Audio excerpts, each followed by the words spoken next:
Hi, hello, welcome to Directly to US episode 230. I'm here with Parker. Me and Parker, we're Redirect. We're joined collectively by Cheesy. He streams and whatnot. He does the TikToks. You can check all his stuff out in the description. He's been here before. This is the third time you've been here? Yeah, I think so, yeah. You can support us by going to youtube.com/watchredirect or twitch.tv/watchredirect and give him $4.99 of your or Jeffy Bezos' money if you got a Twitch Prime account. How do you get Twitch Prime? You have Amazon Prime, like half the planet, because it's useful. Begrudgingly, you link your Amazon Prime account to your Twitch account. You get a Prime gaming sub every month. All you got to do is remember to renew it. You go to our channel, you click the thing, and you go free Prime sub. You can give it to Cheesy too, or any other Twitch streamer that you like that is an affiliate or partner. Just use it. It's free money. All the money we could take away from Jeff Bezos, the better. In exchange for that, you get loyalty badges, you get free Switch keys from time to time, you get access to our supporters only Discord. We record this show every week on Thursdays, usually at 9 p.m. Eastern time. It's a great old fun time. You can contribute to the show by writing in the recording chat. Also, you can see all the other stuff that you can get by going to our Patreon for varying tiers. There's merch that you can get, physical goods for the money that you give us to support what we do here. But for today, we have stuff and things to talk about, like Super Nintendo World. You saw the title, man. You saw it. You know what we're doing. Cheesy went to Super Nintendo World. We have questions. I might have answers. Yeah. Is it like real good? You know, it's true and stuff. Is it real good and stuff? How many one-ups did you get? That's the big question. I got one up. Actually, oh, man. Yeah, but it's kind of concerning because it's like a souvenir cup, and like there's a straw that's going through the 1-up's head. Oof. So it's like, you know, and I assume you had to pay money for that 1-up. Oh yeah, this is inaccurate. This is inaccurate. You're supposed to get money, and then you know what? Already one ding to Super Nintendo World, not canon. Yep, that's right. Just cross that off the list. Yeah, it's a really good time. It is a gamified park. You know, it's a gamified park based on a video game, and I think they did a really good job with it.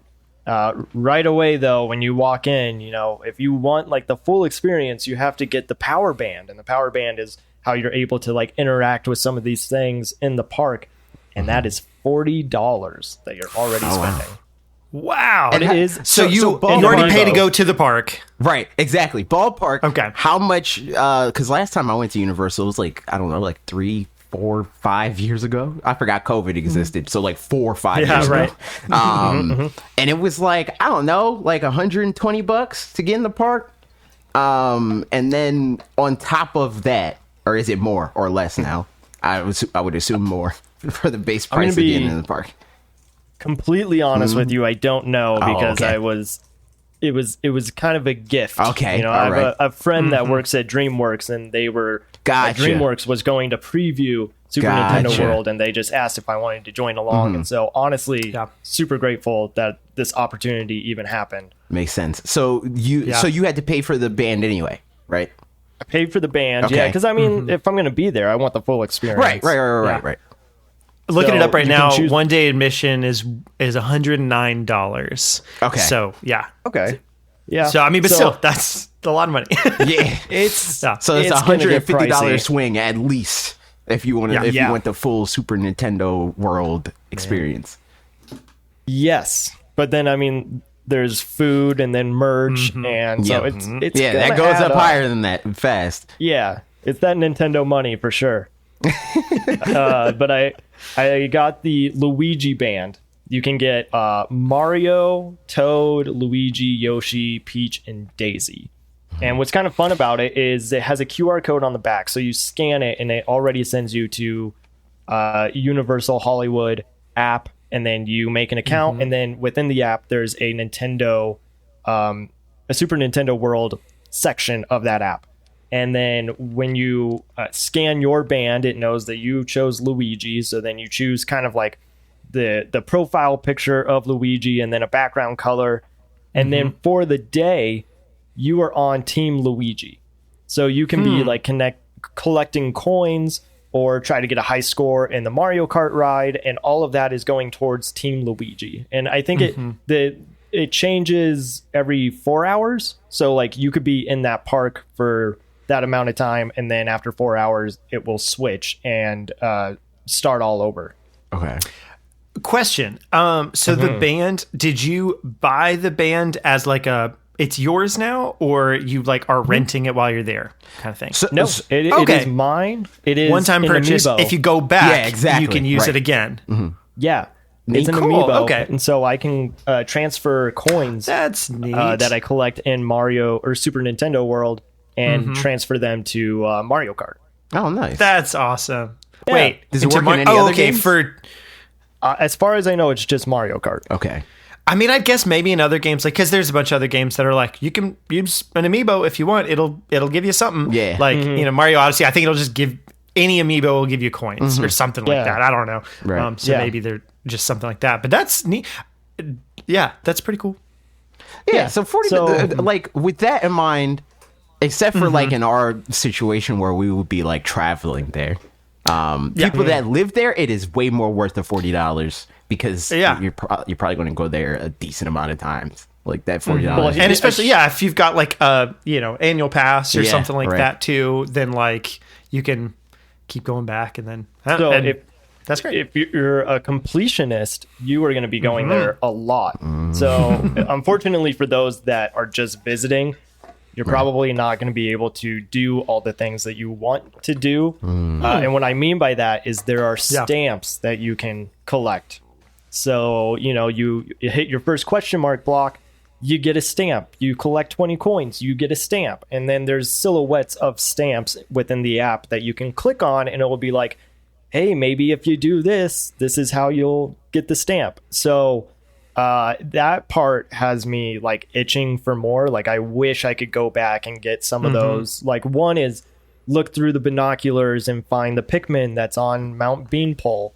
And I wish that I would have experienced that. But even on the Mario Kart ride, they have stamps that you can get. So you're going to be on that ride many times trying to get whatever it is that you're trying to achieve. Yeah. Okay. So walk me through like, go for it. Who is going to be the first one to make the YouTube video? I moved to California so that I can speed run Super Nintendo World. Yeah. Yeah. I mean, I'm going to guess like Game Explain probably. Yeah. Yeah. Yeah, that's funny. Okay. So what was your question?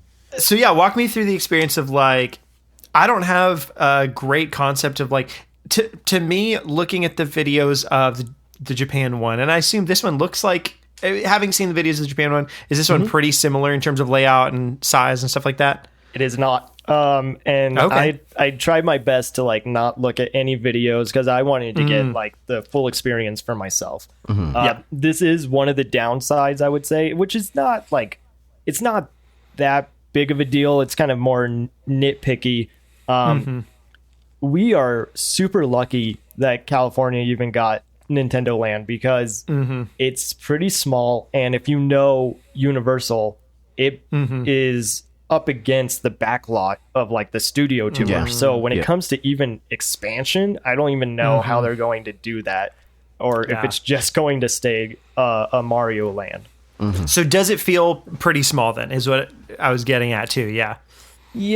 Yes and no. I mean, when we talked to the employees there, they said that there are going to be reservations for at least the first year. So you're going to have a reservation to even get into the park. And, I don't know if that's like a 2-hour limit. When we did our preview, we only had 2 hours. So we made sure that we rode the ride right away. And this was a preview. So like we were able to get on it pretty quickly. But depending on how many people are there, that line could be really long. Right. You do have these kind of mini games on the side of the land, and the goal of the Super Nintendo World is to collect 3 keys. If you collect 3 keys, then you get to go to Bowser Jr.'s castle. It's like a secret kind of area, and you have to have these keys in order to go to that castle. Did you go to the castle? What's in it? So yeah, I did go to the castle, and it was one of those where we had a yellow wristband, and that's how they could tell like what wave we were in. And they were kind of kicking people out after the 2 hours of, if you had a yellow wristband, we weren't going to let you do the Bowser's Castle, or Bowser Jr.'s Castle. It wasn't like they like kicked you out of the park, like, get out of here, you have your yellow wristband. Right. It was just eventually you're like, well, we can't do anything else in this park, so we should probably leave. Right. So you get the 3 keys, and it is not a ride, but it is, I guess, an attraction, because what it is this giant screen. It's this giant screen that you stand in front of, and while you are looking at the screen, you are seeing a silhouette of yourself. You are seeing a shadow, and it shows a video of like, if a bomb is coming down, swat it away with your hands, and if a bullet bill is coming by, duck. If there's a power-up block, jump. And you're trying to hit Bowser Jr. that is flying by on the screen, and within, I don't know, maybe it's like a minute and a half or 2 minutes that you're doing this, and as many times as you can hit Bowser Jr., you're collecting coins, but also the goal is to get the golden mushroom. And it is the closest experience I think we're going to have to being in a Mario game, because when I was looking at my shadow and I was trying to hit these bombs, well, I got hit with a bullet bill and my shadow shrunk, and it does make you feel really small. Awesome. And then you have to jump up and hit a power-up block, and you get a power-up mushroom, so you grow. And so is the screen like scrolling during all this? It is not scrolling. Yeah. Okay. I'm trying to get like a visual in my head. Okay, yeah. And things are coming at you? Exactly. You're standing in place, like standing on a number, and think of like, because this technology is not really something new. Think of like the PlayStation iToy. Do you guys remember that? Where it's like it's like a camera that's set up, and then you use your body to play these games. Yeah, gotcha. Yeah, you ever use like Connect? Oh yeah, exactly. Yeah, that's what it is. Yeah. Yeah, cool. Exactly. So that part was actually really cool, because you're like, well, we have to collect 3 keys while we're here, and then they make it like this kind of secret, and is it going to be worth it? And it turns out like it was a really cool experience. And so for that, like you said, it's a big screen, your shadow. Is it like lots of people lined up? You might have already said that. And so they each have all their own shadows and something's happening to each of them? Or like it's just one person at a time per screen or something like that? No, I think there was like maybe 12 people in the room. Okay, gotcha. But you all just stay in one spot. So you're not like running all over the place. It's just you stay in one place. The bombs are like floating down, and then you can swat them up to Baby Bowser and try to... that's cool. Try to hit him, yeah. Nice. You mentioned the Mario Kart ride earlier. So correct me if I'm wrong on some of this. So I think a long time ago I watched the tour of the one in Japan, and it seemed like it's a kind of similarly like it reminds it's me a ride, of the Toy but Story ride. And which Disney park is that in? I think it's in both. Because there's California Adventure. Right. I'm saying which Disney park. I think it's like in Epcot or something. I don't know exactly which Orlando park it's in. Or like but it is or something. Disneyland too, I think. Yeah. It gives me those vibes. Is it like that, right? It's pretty much exactly like that, except for it's more storybook of a storybook ride, if you're familiar with how those work. It's a dark ride. But you get a Mario hat, and then the visor, the like face shield that is the AR that you're going to be looking through is sitting right in front of you as you get on the ride, and you take it and it just snaps into place into the Mario hat. It's magnetic, so it's really easy to put on. And I tried to get footage of this ride, but I haven't even looked at it, because I don't think it's going to work. Because what I saw is not what you were going to see on camera. It's hard to catch the AR. Yeah, exactly. And it's cool because you get the item boxes, and you only get shells, so that's kind of disappointing, but you get shells, and your goal is to hit any of the bad guys. Just green shells? Yeah, just green shells. Gotcha. And if you hit the bad guys, you earn some coins, and if you get over 100 coins, you get the universal trophy. So it's like all the trophies in Mario Kart, but they have the universal one. Right. That's cool. Yeah, kind of makes me think maybe that's DLC. Maybe. Yeah. How do you aim? Yeah. It's just like with your head and like. Yep. It's just like what you're looking at is what you're aiming at. Yeah, it's pretty cool. So like that's the only difference I think with the Toy Story ride that we're all thinking of is like it's just one screen. So yeah, you are kind of looking around, but it's still in that one area. With the Mario Kart ride, I mean, you're looking all over the place, but you're also trying to steer.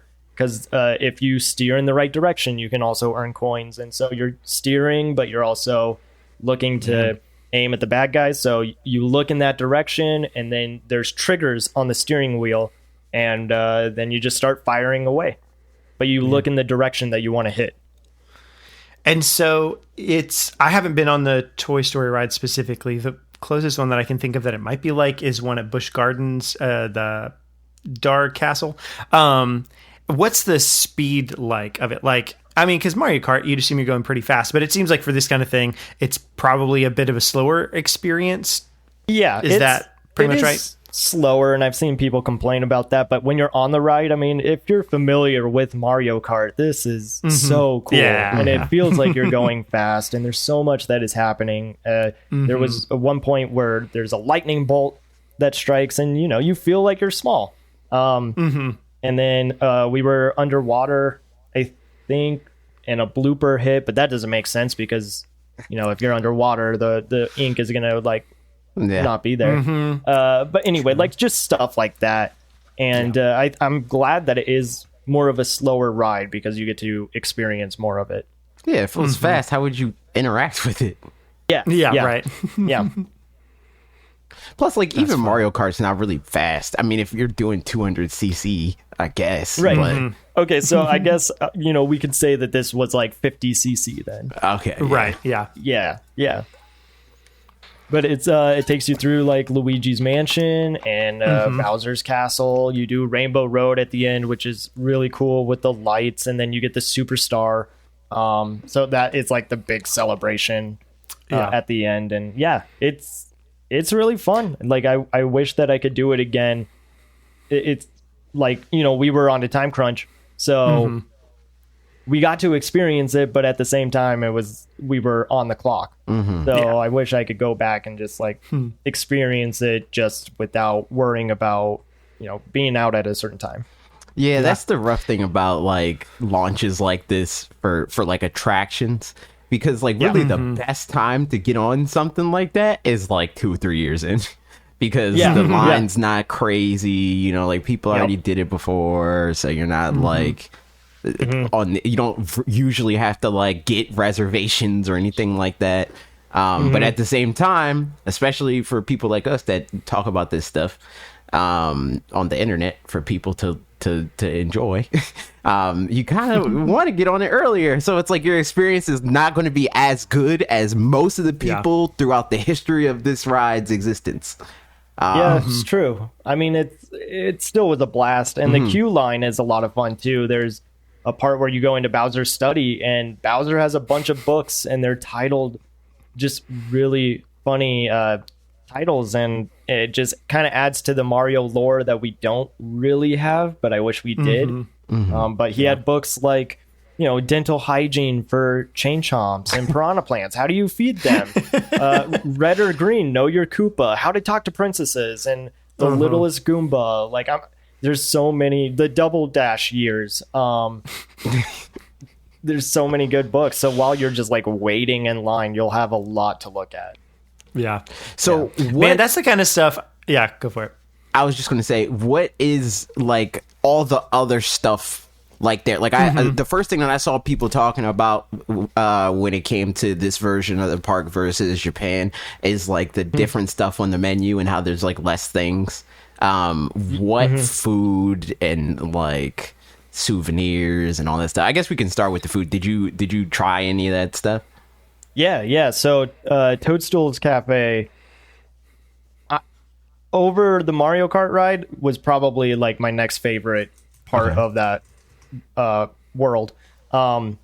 Because you go into this like mushroom cap, and inside it's very kind of cozy and foresty, and you have food that is, I will say, it was good. Like, it's not anything amazing, but it's really good theme park food. But what you're paying for is the presentation. Yeah. So, for example, I got the Luigi burger, and that was Of course, a of chicken. course, your team Luigi.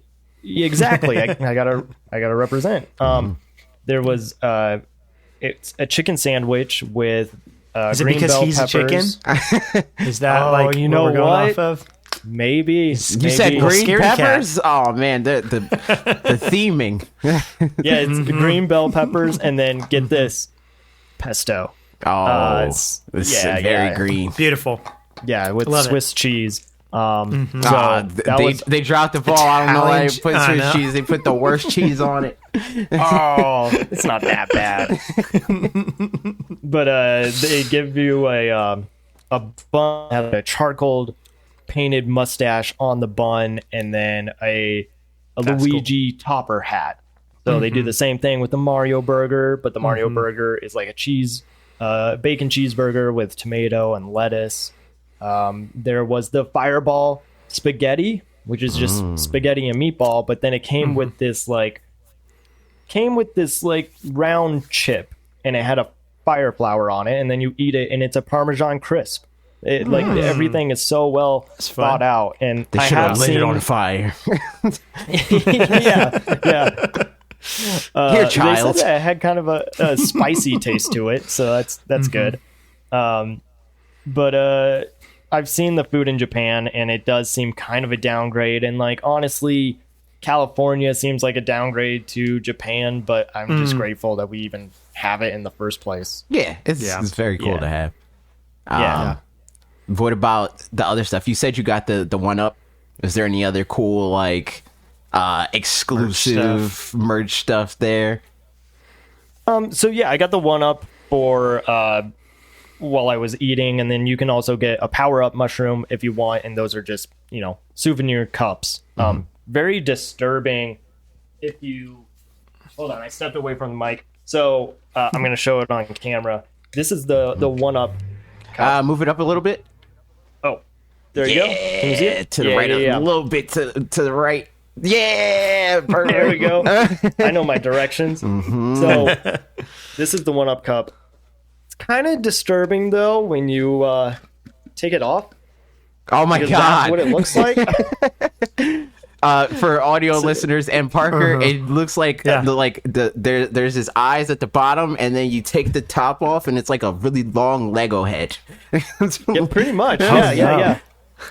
So yeah, you can get souvenir cups there. But real quick, before we go into merch, at Toadstool's Cafe, part of the personality of that restaurant is the toads, and there's screens that are on the wall that are supposed to look like windows, but there's a couple of screens that are looking outside of Mushroom Kingdom, and so you see the toads and how they are living their day to day. And then there's toads that are in the kitchen, and that's where we sat. And personally, I think if you can ask to be sat in that area, that's where you want to be, because the toads are making your food. They have step stools that they have to walk up to even get to the counter, and then walk down the step stool. There's a toad that's like cutting carrots and then throws it into a pot while another toad comes by and takes the pot.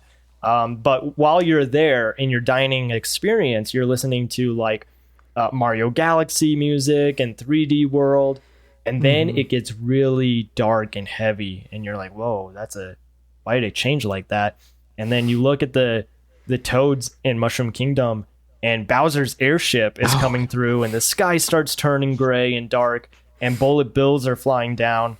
And the toads in the kitchen, they kind of like hear about it, and they look at each other and then start running around in a circle, like kind of panicking. And there was one toad that is like whisking away at a dish, and they all leave the kitchen, including that toad. But then like a few seconds later, that toad comes back and is whisking even harder. Like, I got to get this dish done, you know? And then a bullet bill flies through the kitchen, and that's what gets it to leave. And then that happens for, I think, maybe like 2 minutes. And then all the toads come back into the kitchen. They kind of look at each other like, well, that was weird. Okay, well, back to work, you know? So, that's great. yeah. How often do you think that kind of thing, like, what's the because I assume it's on a loop, yeah, of some sort. Like, how long is the loop to where, like, if you ate there long enough, you would see it happen again and again or something like that? I mean, it's probably like every...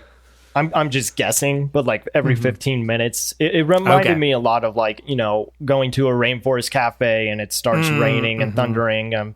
I wish the lights did kind of flash so you kind of knew that something was happening. Because if you weren't looking in the right direction or weren't listening to the music, you probably would have no idea. I feel like if they're going to do that, they need to make the loop longer. Because like if the lights flash every 15 minutes, true. Yeah, but and part of Toadstool's Cafe, real quick, is Chef Toad. Chef Toad is so cute. I fell in love with him. I feel like they are making a game, or he's going to be a big part of the movie, because right now it's just a Nintendo World exclusive. So I got a plush, and he's just looks like a chef.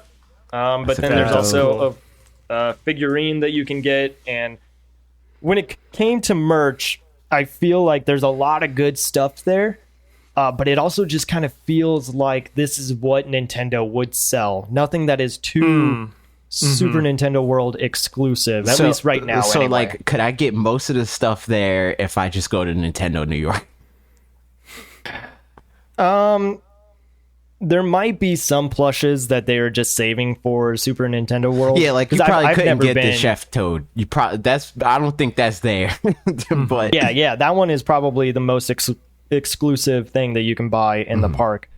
I don't know, because I've never really been to the Nintendo store in New York, but I can imagine them selling the exact same thing at their store. There's like pretty generic stuff there, like most of the stuff that you would imagine, like 1-up mushroom pillows and like Mario plush and Luigi, and they have some stuff from like Splatoon and Animal Crossing and Zelda. Well, and it's tough because, like, I can imagine that on one hand they'd want to make exclusive things and all that, but on the other hand, it's like, you know, the people that are going to an amusement park, other than, there's obviously lots of people that are going to come specifically for Super Nintendo lands.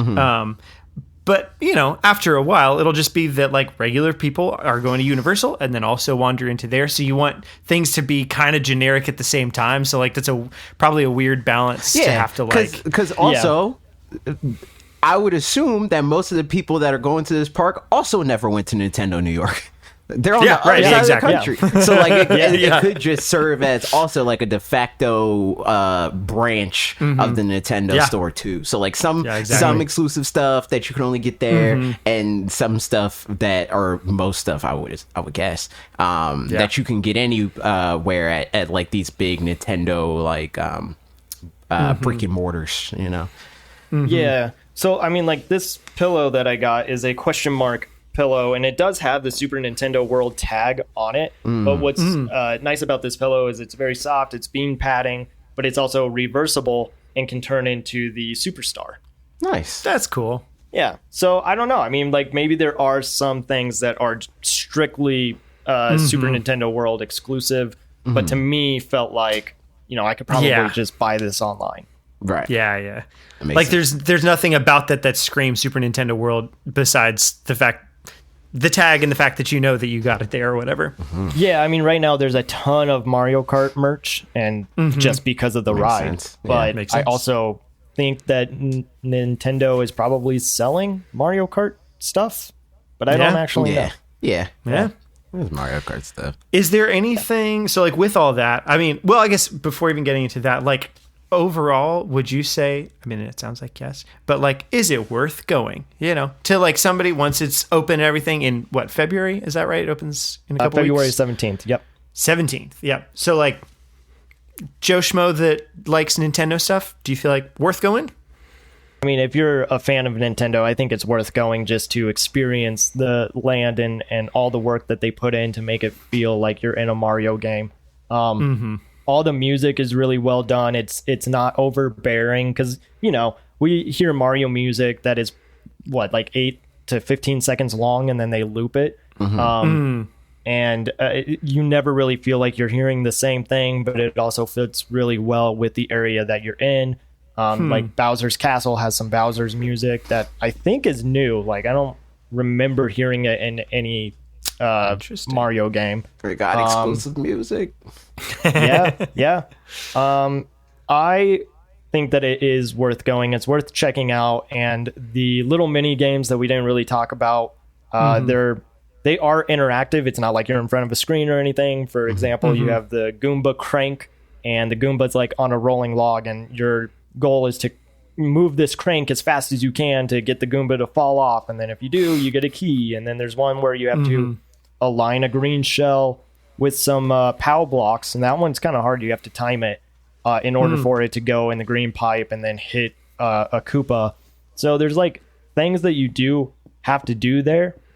It is small, but I also think it's probably the best thing at Universal Hollywood right now. Like, I think it would be really hard to pass it up. Yeah. And it sounds like it's dense as well. Like, I mean, talking about, being able to speed run everything and having to go back multiple times or whatever. Like it kind of reminds me of, and makes me all the more excited for the Mario movie where like, it's going to be an 1.5-hour movie. But even from the trailers we've seen, it's so jam-packed with like little references and fun stuff that's like around every corner that it seems like they're doing a pretty good job of that. Like and all the stuff like the Bowser study thing, like that's just so fun that there in a lot of the games there hasn't really been opportunity, I guess, to do some of that kind of thing. And now there's just a place where it's like, we need to put some stuff on some books, let's have some fun with it. Well, I mean, so those kinds of things, like that's just neat. Yeah, even that like section, it makes me wonder, like, is that the story that we're going to be getting with Bowser in the movie? Like, he's a single dad, and he's taking care of all of these minions plus his kids, and I think the dude is just trying to do his best and probably is stressed out, and maybe that's like what the Power Star is supposed to represent. Like, he's doing it for his family, that kind of thing. You know what? I've never related to Bowser more. Oh my god. You're not even a single dad. No, that's true. Just a regular old... That is true. Just a regular dad. Not single one. You did mention like references and little Easter eggs and stuff, and part of the park is just playing around. So if you do have the power-up band, which you don't need to have necessarily to visit the park, but I think if you don't get it, you're kind of missing out on the experience. It feels like there's like little Mario symbols that you can find, and one of them I used the power-up band, and it was like this brick wall. And when I used it on the power-up band on the wall, it lit up a 8-bit Mario. So stuff like that. Nice. That's fun. Yeah, you'll kind of discover. So do they not have the peach popcorn that was in the Japanese Nintendo Direct? I don't think they do. If they do, it's like cancel it. Yeah. They might. I don't know, because there were even like foods that we wanted to try. There was one dessert that was a tiramisu ? Block cake, and they were like, we're out of that one right now. Oh, that's right. So yeah, and there's it was a soft open, so there's things that weren't working, or they needed to fix. Like my friend tried to get a Toad power-up band, and it spit out a Yoshi band, and they're like, oh, sorry, that wasn't supposed to happen. You can use your power-up band on the ride to collect coins and stamps, and mine didn't work. So I have my friends that get to show off that they got the Universal Trophy and they saved the golden mushroom, so now they have like the Power Star of the Nintendo world. And it's kind of a bummer that I don't have that, but then they joked around like, well, you chose Luigi, so it kind of makes sense. I was like, all right, you know what? That checks out. Yeah. Yep. Yeah. That's fun. After all of that, is there anything specific that you feel was like missing from it, or something like that? Probably Nintendo. Right now it's just Mario, and like again, I don't know how they are going to expand it. But right now it's the soft opening, and it will probably be, I don't know, maybe a year before we see any kind of other Nintendo properties. I mean, I hope it's not that long, but who knows what they're trying to do. I know Orlando is already going to have the Donkey Kong ride as well, and then there's rumors of the kid area that is closed down is going to be turned into a Pokemon park. Yeah. See, that's what I'm eyeing. I was debating going to both, but now it sounds like I need to just double down on Orlando. I mean, it's going to be bigger for sure. But if you are wanting that, like, you need to go visit Super Nintendo World, it's there in California. And if you're closer. And you'll get to see a big minion that looks over Nintendo World. I was trying to get some footage, and then all of a sudden there's a minion in my my video, and I was like, you know what, Illumination and Mario, so like fitting. What a great allegory. Yeah. Man, so good guy. That's awesome. Any more questions, Parker? I don't think so. No, I mean, sounds like a fun time. I mean, I'll probably also wait for the Orlando one at some point. But I mean, unless I just happen to be in California before that, which I kind of doubt. But there's a chance. Things happen. There's a chance. Who's to say? But I was gonna like prioritize it, but now I think I'm good waiting for Orlando. Unless I'm just like you said already in California, then it's like, why not? Yeah, then go check it out. Yeah, for sure. Yeah, sounds good. Nice. All right, there ready it is. to move on to other news. Yeah, we are on this the dentist episode of the Directly to You. I was waiting for you to say 2:30 at the beginning, but you said it real fast, and then it was too late. I missed it. That was my dad joke for today. There's going to be more, I'm sure. Okay, moving into other news. We heard a couple of days ago, or late last week, actually, probably more accurately. This infuriated the internet. I know, it's great. Switch production will increase for 2023. So even in light of all the conversations of like next gen and all that stuff, blah, blah, blah, blah, blah, we're getting more Switches. So here's the... I mean, this isn't... I don't think this is officially from Nintendo, but we will be getting their quarterly update pretty shortly, at which point, we'll find out this stuff more officially. This is a report from Bloomberg. It's not... Yeah, exactly. Nintendo announcing this.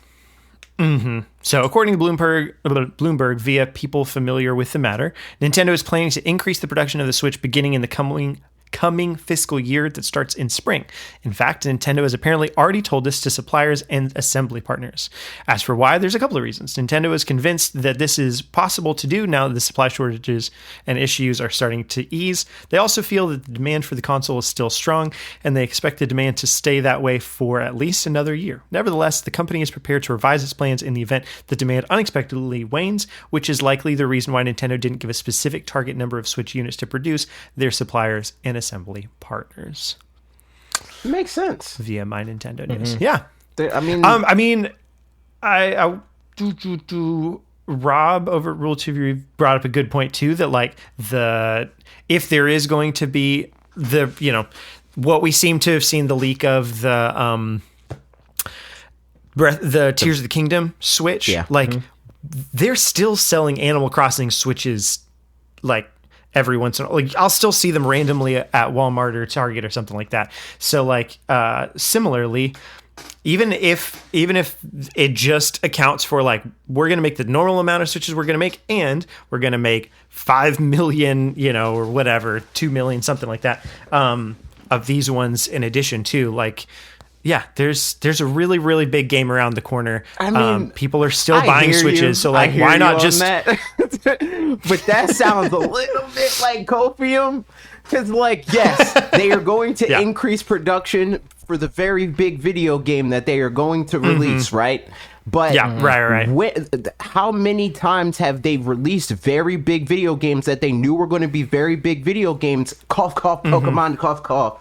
And we didn't hear them specifically say we're going to dramatically increase the production. There's no reports of that. There's no rumors of that, anything like that. I think that this is Pokemon's guaranteed to be bigger than.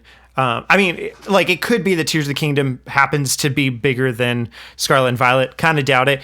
Those games are like guaranteed to be huge. And Tears of the Kingdom is like probably really big, because Breath of the Wild was, but also who's to say? The only time that I could see them like making specific note of the fact that they are going to increase production, because that's a gimme. Otherwise, because they when they release big games, they release these special edition consoles, they seem to be producing more, or actively producing them for longer. If we look to the Animal Crossing Switch as an example, and even the Pokemon special edition Switches seem to be in stock for longer. If we look at those, right?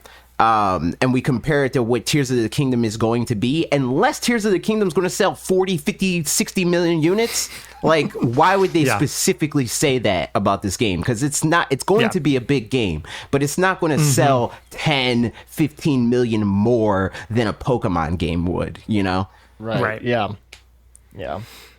I think go for it. It's interesting to even hear of people still buying the Animal Crossing Switch, because that's not an OLED. Yeah. And they're still selling out on that. So it makes sense, honestly. Think about how long the DS line lasted. Right. And there was different iterations of the DS line, but I just don't understand why we're trying to get this Switch 2. We all want it to maybe have more power, but the games run fine. If Tears of the Kingdom runs just as well as Breath of the Wild did, people aren't going to complain. They're going to enjoy it, and it's another reason why maybe we aren't seeing that Switch 2 is they saw what the Steam Deck did, or they wanted to see how it was going to perform if people liked it, and because if they would have put out the Switch 2 before the Steam Deck, or Steam Deck. I think it might have been a laughing stock. Yeah, that's definitely possible. Yeah. The other thing. Go for it. Go for it. Just that, Nintendo is infamous for just pocketing stuff and holding on to it for however long they want to. So, hardware is a harder thing to do anything like that for, obviously. But there still is probably something that they could do where they can, at any point in time, be 6 months out or whatever for them, from maybe not 6 months, but 9 months out from a new hardware release, where, they can keep tweaking it. And then at some point when it's okay, Switch stuff is waning or something like that, they can pivot, bring down the price to bump it back up for a bit, and then get, something where it's I think at this point, just with the Switch selling as well as it is, they want it to have a smooth transition between the two. That's been very clear from Furukawa, from others, saying we need to have a smooth transition. It's gone terribly other times. Right. But at the same time, they don't want to jump the gun too early, might as well ride this while they can, and have, because part of the reason the Switch launch was so good was that they had just all these games stockpiled that they could put out right towards the beginning, and they were great games and all this stuff. And so likewise, they can just kind of do some of the same and have things ready for it. And so, if people are going to keep buying the consoles, then they'll just keep selling them. And that's obviously what's happening. Yeah, because the reason why consoles exist is to sell software. They are clearly having no problems selling software, and for Nintendo especially, it's becoming more and more a thing for the other two. But they also make profit on their hardware. The older the hardware is, the more profit they make. If they are actively selling this console, there's no slowing in momentum. Why would they ever release a brand new console to nip that in the bud. Why would they do that? Look at the Black Friday sale every It's still the single same year. thing. Yeah. Yeah, I get it's it. I crazy. get it. I get that, like, people have this desire for a new console. The people that are like us, that are like super active, like we talk about this stuff on the internet, so we're like the most gamery of gamers in this regard, right? Sure, we want new things to talk about. Sure, we want more powerful games and more third-party support, which is not going to happen. It's anyway. That's a whole nother tangent. Like, yes, we want that.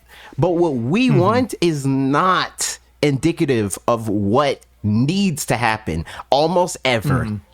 Almost ever. And for what it's worth, too, like, and I don't know that this is exactly how it works, but if the longer we wait for the next gen, the better it is. Like, there's a degree to which that's the case, just like technological improvements and this, that, and the other, I think at the same time, probably, they're working with NVIDIA, we would assume, or we basically know. And so they probably have a chip that's figured out and blah, blah, whatever. But they could keep refining it, making tweaks to it. Basically, we could make it to where for the launch Switch, we get the Marico Switch instead, the one, the 2019 one in the red box instead of the original one, which is like just inarguably a better console because it's exactly the same in that it runs all the same stuff, but it has like double the battery life, and that's awesome.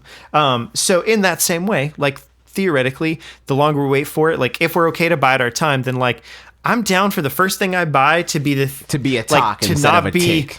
Exactly. Because like you buy an iPhone as soon as it comes out, like you don't want to be one of the first people to have an iPhone 15 or whatever, because like that's where the bugs are going to be and stuff like that. So like you want to be like a second adopter, a third adopter, or something like that, like just a little bit behind so that they can fix things and, basically not get something that's still in more or less early access. Also, I don't think the people that are like chomping at the bit for this new console for more power or whatever are going to be happy. Regardless, because it's not going to be what they want it to be. Like even the Switch, right? Like people have this whole like misnomer of the Switch launching dated, which is not true. The Switch wasn't as powerful as the other consoles, but it was technologically sound. It was modern tech, especially given the like the cycle of console chips and how they work. Like when the PlayStation 5 launched, it wasn't a chip that came out that same year. They always use slightly older tech. Nintendo usually uses way older tech, like in comparison. The Switch, the system on a chip that they use was modern, and it was as modern as you're going to get. And the fact that we had USB-C and the MP and the NFC reader and like the HD rumble and stuff, like it was the most modern console compared to their competitors since like the GameCube, and they're probably never going to do a GameCube again ever, because the GameCube was like on the more powerful side. When it launched, it was the most powerful console that was out at the time. It didn't sell like that. I'm gonna tell you. Spoilers. It didn't sell the most out of the three. So I think that like their priority when they're looking at like technological advances, they're going to lean more towards efficiency than they are going to lean towards power. So when they buy their time for newer chips, it's not going to be like, oh, we could get 3 more teraflops if we just wait another year. It's like, oh, we can like bring this down 10 I can't like watts or whatever, like we can decrease the amount of power draw for this console, so like longer battery wait life. A little bit longer. Exactly. Longer battery life, less energy being used by the consumer when they dock their Switch and charge their Switch and so on and so forth. I think that is a bigger priority to them than teraflops. We're not going to get a crazy, like, it's not going to be on par with the PlayStation 5. It doesn't matter when it comes out, because they're not looking at PlayStation or Xbox as their competitors. If anything, they might be looking now at Steam Deck as a competitor if they want to maintain, which I would assume, if they want to maintain the handheld side of things. But even then, I'm not convinced that Steam Deck is a real threat to them in the same way that like even the PSP wasn't a real threat to the DS. Because yeah, the PSP sold 80 million units or whatever, right? But the DS sold 155. So like, I think that's likely what we're looking at here with the Steam Deck. Like, I don't think the Steam Deck is going to sell anywhere near like 80% of the user base of the Switch. But like, even if that's the case, it still didn't sell like on par. It's still 20, 30, 40 million units behind it. So they don't have to like ride its coattails in that way. Like a lot of the like more hardcore gamers think that, oh man, the Steam Deck is out and it's real competition now because it's more powerful than you, so you're gonna have to like beat them at their own game. And it's like, no, Steam Deck still has to beat Nintendo at theirs because they are still the market leader. Not only that, but like IPs in general are just more powerful, right? You know, maybe these games don't have the power that you want them to have, but you have Mario, you have Zelda, you have Splatoon, you have Animal Crossing, Fire Emblem, Xenoblade, like the list goes on, and they're great first party. Pokemon is like a great example of that. And yeah, I mean, I guess you can get those games on Steam Deck. But the base consumer is not going to do that because it is too much of a headache. On top of the fact that like that counter is always bad because it's like, you can steal. like, you know, it's like, all right, bro. Even for just like regular, you know, third party. Well, all games are third party on Steam Deck basically. But you know, even just regular games, like it seems like there's, you know, optimal settings for most games, and like the whole, just in general, it's a PC experience, which some people love that and love being able to tweak things and make it better and all that. But like for the most part, most people don't. You know, most people want what what Xbox and PlayStation, but like honestly, especially the Switch has, which is just a really seamless, clean. Just they want to take it out the box and download play a video game. Yeah, exactly. Yeah, right. And like even me, right? I was debating getting a Steam Deck because I thought that it was going to be a lot closer to that. Because like I hate PC gaming, but I have friends that do PC gaming. So I'm like, well, if there's an easy way to PC game, I'm down. And even that, which is like marketed, I would argue, as that like it's the easiest way to get into PC gaming, you still have to think like even with the newest games coming out, despite the fact that this thing is like taken off comparatively to past efforts, you still have to like check and see if every game that comes out is compatible. Like imagine if you had to do that with the Switch right now. If it's like, oh Tears of the Kingdom's coming out. Wait, let me see if my Switch is compatible. What? Yeah. Honestly, I mean, I wouldn't be surprised if in the coming years we'd see games start to have like a menu option for, you know, on their PC builds, that they just have a menu option for like Steam Deck optimization, something, whatever, to where it just like does something like that. Because otherwise, that's just feels like a lot of work again, and some people love that kind of work, but most people do not. So you know, what are you gonna do? But that is the nice thing too, is like the Switch 2, whatever, you know, the swap can stand to be less powerful than the Steam Deck, but because all the games are made for it specifically, then well that's not entirely true, because like, but you know, with games coming out on it specifically, at least they can kind of target that hardware. Yeah, exactly. Because then we get into situations where like there's games that are coming out on the Xbox Series X that still run like garbage because they're just not optimized. We're gonna keep having that. Like that. There's no way that's not gonna happen. It happens on PC. It's a huge problem on PC. Exactly. That's why I don't understand whenever people see stuff like Pokemon. Like the Switch was a huge scapegoat because Scarlet and Violet's performance, where it's like the Switch should have been more powerful. It's like, no, Game Freak should have been better at making the video game. That's the problem. It's not the Switch's power, because it even ran terribly on PC when it leaked. People were like, oh, maybe it's because it's an emulator. It's like, no. Partially, yes, it's because it's an emulator, but like also now the game's just not optimized well. I mean, and then you get to like the first example that came to mind for some reason is Ori and the Will of the Wisp. When that first came out, running on Xbox Series X, or maybe at least it was Xbox One X. I don't remember when it doesn't matter. The One X. the original one. That's okay, yeah. So it was, and it like had a bunch of issues and stuff, and then they just optimized it for the Switch release and used that optimization for everything else, and it runs like flawlessly on the Switch. And that's so, the like, other funny like armchair developer thing that everybody does. It's like, oh, this game runs garbage on insert powerful, respectable console here. Of course, it's not going to run well on lower power. You know, it's like y'all, you don't understand, man. You don't. So stop talking like you do. It would be appreciated. So it's silly times. But all that to say, production going up. So, we get to see bigger numbers. And for some reason, we just all like bigger numbers. It's silly, but it's nice. And I'm indifferent with bigger numbers, to be honest. I'm just tired of the conversation. And I'm cool with whatever happens. Like, if we get a new Switch sometime soon, sick. If we don't, that's fine, too. I'm happy with the console that I got. I think for me, as long as the software doesn't just like take a nosedive in waiting for the next thing or something like that. Like that's the one thing that I'm like, they don't hit a Wii U. Wouldn't enjoy. Exactly. But there's no sign. But the chances of that are exactly right. And also, like for what it's worth, they've got the whole back pocket thing. Like they've got so many games where they can just like, even if they don't have, we heard that rumor a month or so ago of like the Tears of the Kingdom is the last big Switch game ever or something like that, blah, blah, blah.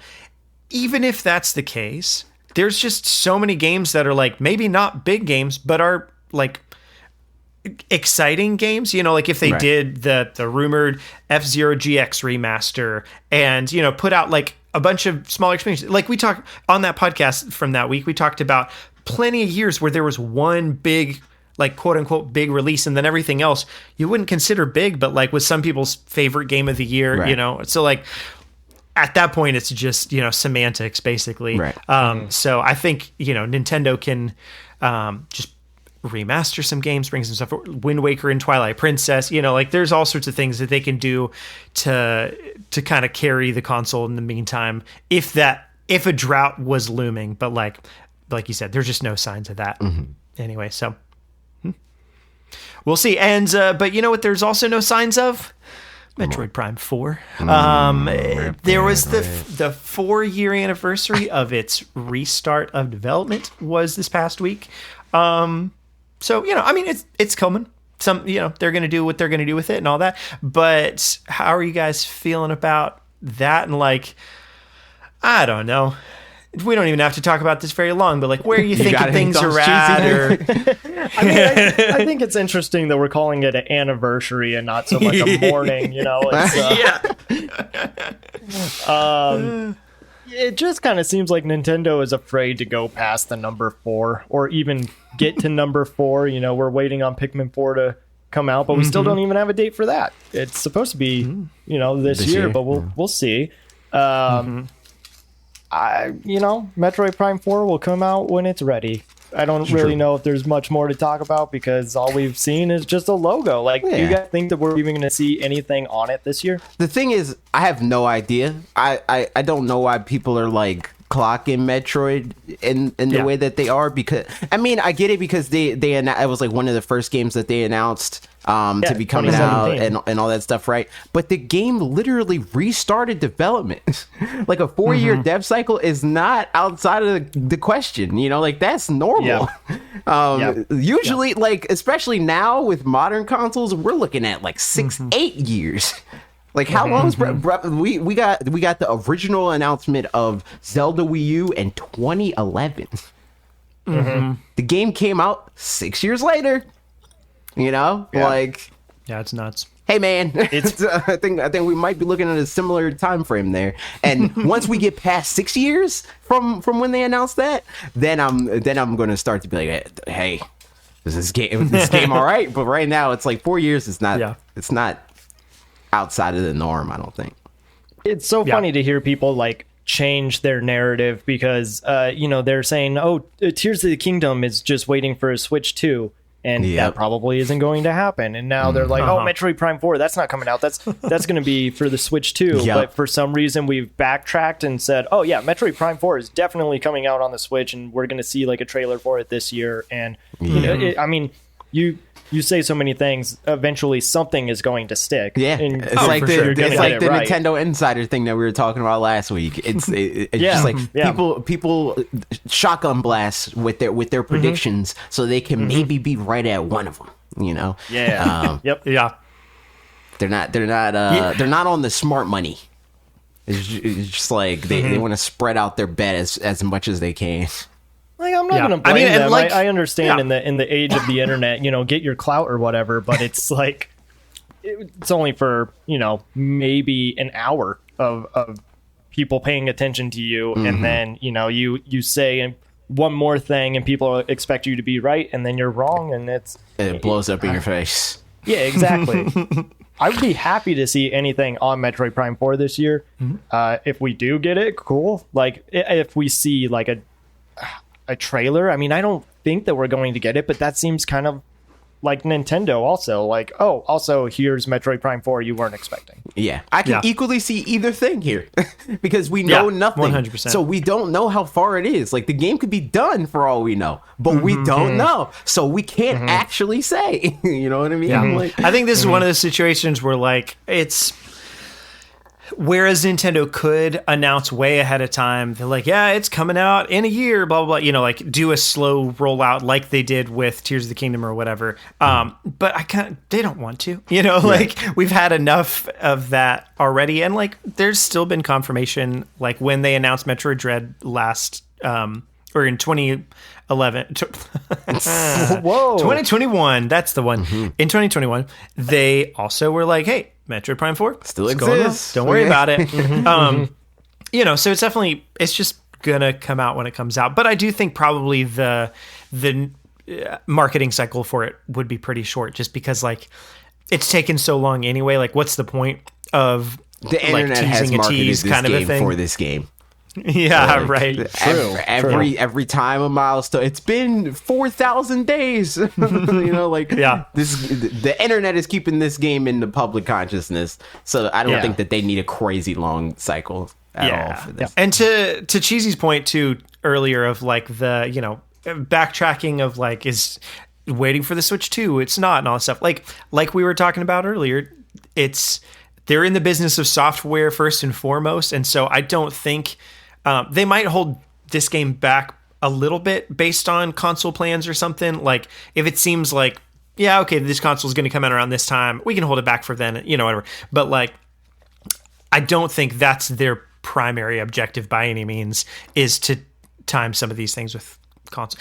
I mean, with some games that may be the case, but I just don't think we're quite there right now where like, if the next gen wasn't coming until 2026, they'd be like, well, we're going to hold it back, or vice versa, you know? So I think if it is getting close to lining up, then they'd probably do that. But otherwise, you know, and even that is like pending the game, right? Like, it made sense to do that with the games that they've done that with in the past. Twilight Princess, it made sense because they've retold Twilight Princess to have exclusive features for the Wii version. They did the same thing. Granted, they kind of went backwards with Breath of the Wild by like making it more this like equalized version that doesn't account for the gamepad. So like if they do something like that, and the console is different in some noteworthy way, and it's not just like a more powerful Switch console or whatever, then yeah, I could see them like holding it for a cross platform release. But like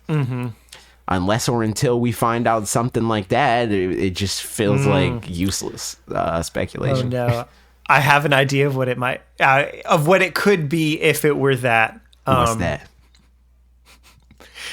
I mean, okay, whatever. So I've said this before that I think that their next gen console, also, so next video I'm making should be out next week at some point, and it's talking about next gen with no timeline whatsoever, because who cares? That's not the main point. But like, you know, how Nintendo would be thinking about it and what, all that kind of stuff. So check it out. It'll be out soon. One of the thoughts is that if they wanted to, it would be really easy for them to pivot into just additive VR as a thing where like if it's still kind of the Switch form factor with just like better screen, better hardware, better Joy-Cons kind of a thing, then they've got everything they need for, I mean, it's just the Nintendo Labo VR, but like the reason that one didn't have an actual head strap was because the Switch screen is too low quality to like make it be good, you know?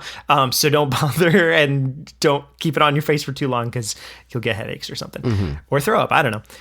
All that said, I think, you know, with all those improvements, they could have a machine that is just built in. Like if you want to do the PSVR 2 kind of a thing, like it's just right there. You don't have to pay an extra however many hundreds of dollars that is. And I feel like Metroid Prime 4 as a first person shooter might be a game that like it being in first person could be a perfect fit for like some sort of Mario 64-fication of a VR experience, you know? I don't know, you know, that feels like a long shot for sure, but like just the perspective, the isolation, like the way that you experience that kind of a game and VR do seem like the only thing I think would be the movement. Like I haven't played Half-Life Alyx or anything like that, so I don't know. Whatever the Switch, the next console is, if VR is going to be like a heavy focus for them, the console would have to be pretty powerful. Yeah, because the screen would have to be like the like portably would have to be pretty high resolution.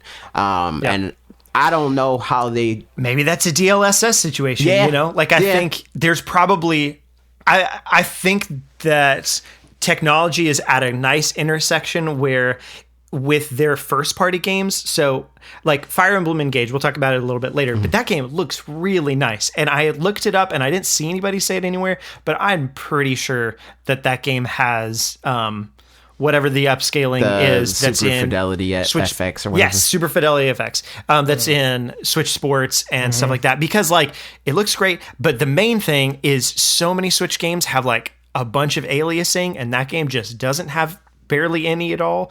And that's a thing that AI is really good at, just kind of like smoothing out some edges and making that look nice. So it seems like they're already toying around with that. So like for their first party stuff specifically, they could make their resolution be pretty high if they kind of work alongside AI from the ground up as far as that sort of stuff goes. So I don't know, you know, could be interesting. Sure, definitely could do that. I mean, there was a lot of rumors about that for Switch Pro or whatever they were going to call it. Yeah. So I could see it. Yeah, for the DLSS stuff. I can see them relying on that. And it would be a cheat code for them to be able to kind of do like the PS4 proification of 4K, where they like checker box it or whatever. Yep. And speaking of cheat codes, though, sorry, go ahead. Just real quick, I'm thinking like you brought up VR, but what if they went in the direction of AR? And that actually has more use for the Nintendo Switch app. Like maybe each game is something that you can do even without your Switch. Like, you can take your Switch on the go, but maybe you just have your phone and you're playing some games or whatever. And that way, like Nintendo is always with you. And they wouldn't necessarily need to like beef up a Switch for that, but just, you know, be better with their app development. And it would be a lot more accessible too. Generally. Yeah, exactly. Because VR is not exactly accessible for. No, for sure. Yeah. So interesting stuff. Again, speaking of cheat codes and speaking of shooters specifically, GoldenEye game sucks. It happened. Bad game. I tried to download it real quick, just to like. Actually, I'm gonna go and open it up now and just. You know, I've been waiting for this segment because I know how AJ feels about this game. And it's been like months of him talking about how bad it's going to be.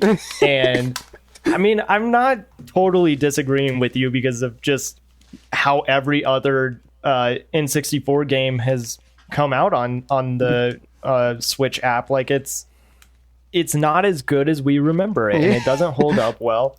And I don't actually know, does this game have online matching, or is it just with friends? Yes, just with friends. You have to set up the lobby. And then the other thing that was like a potential saving grace for this game is if they mess with the control scheme. No custom controls on the Switch version, just on the Xbox version, which doesn't have online. This game is going to be garbage. Oh man! And like, I still don't really know what the C buttons are on Switch. Do they not just map it to the analog stick? So it's the analog stick, but then but it's also X and Y are two of them. I want to say it's left and up, but it could be just not that. So okay, yeah, because when I was playing Banjo-Kazooie, I was like, this isn't making sense to me, and you have to use the C buttons for certain moves, and I don't know, man. Yeah. Like, it's I am wanting to play just to go back and see what it's like. I never played the story, so maybe that's something that I check out. But as far as like playing GoldenEye, that was just like going over to a friend's house, you know, having pizza and just playing, you know, 4-screen GoldenEye and bobbleheads and having like the paintball mode and proximity bombs and yeah. I think it was Liam Robertson that tweeted that it's going to be, or maybe it wasn't, I don't remember. Somebody was like, it's going to be a Beatles situation for like anybody who's new to it or whatever, where it's just like, it's so, its DNA has become such a part of all these other games that nothing's going to seem novel to you if it's the first time you're playing it. And if you're used to all the other games now, like you've forgotten what things you've adapted to over the time too. So there's just like, yeah, I think if it managed to have dual stick stuff, then I think we would have been okay. I think that's going to be the biggest thing, is just the single stick moving around, aiming, et cetera, et cetera. Yeah. And even with the stuff that like its DNA became part of other games and stuff like that, like not even just that, like it's not even a situation of like Star Trek or whatever and people looking at that and being like, this is like super generic or whatever. And it's like, no, it like established those tropes. Like not only are those games using tropes and mechanics and ideas that were established in this game, those games have perfected and exceeded those ideas, which is not a thing in other mediums. So with this game, you'll see stuff that's like, oh yeah, even if you do recognize like, oh, this isn't another game, and this game does it terribly. That's not a good thing. Like, you know, like unless you were specifically like a game like historian and you're like a fan of like looking at like how the sausage is made, which I don't think most people that play video games are. There's no real value in that. I don't think a 12-year-old playing this video game is like, that's how game design works. You know, like they don't care about that. They just want to play the video game. I mean, you know, I think the Beatles example is really good too, because it's a situation where like the songwriting might be, you know, this out of the other, whatever. The recording quality is from the 60s. It's going to sound like it's from the 60s for a lot of these songs. And for me, that's kind of a deal breaker. Like I just, as somebody who likes songs to sound good, you know, like there's like they have dynamic range. Dynamic range and like things to sound a little bit lush when they're supposed to, and not to sound like all the drums are just panned left, because that's all you could do. It was a 4-track recorder. The technological limitations, you know, like whatever. I don't really care about all of that when I have stuff on shuffle and a song comes on that just sounds worse than the song before it. Songwriting aside, you know. So it's a similar situation with this, where it's like, even if the core is great, exactly. The execution is what they could do at the time or what they thought to do at the time, and that's great. But and for like I tweeted earlier, for anybody who plays it and is like, yeah, that's great, and I'm loving this, then that's awesome. Yeah. But I'm just so ready for the number of people that are like, I forgot it was like this. Because obviously, when I'm talking about this game being garbage, I'm not talking to the people that play this game as a reminder every year to be like, man, I'm reliving my childhood, because you already have it ingrained in your head that the game is just as good as when you played it as a kid.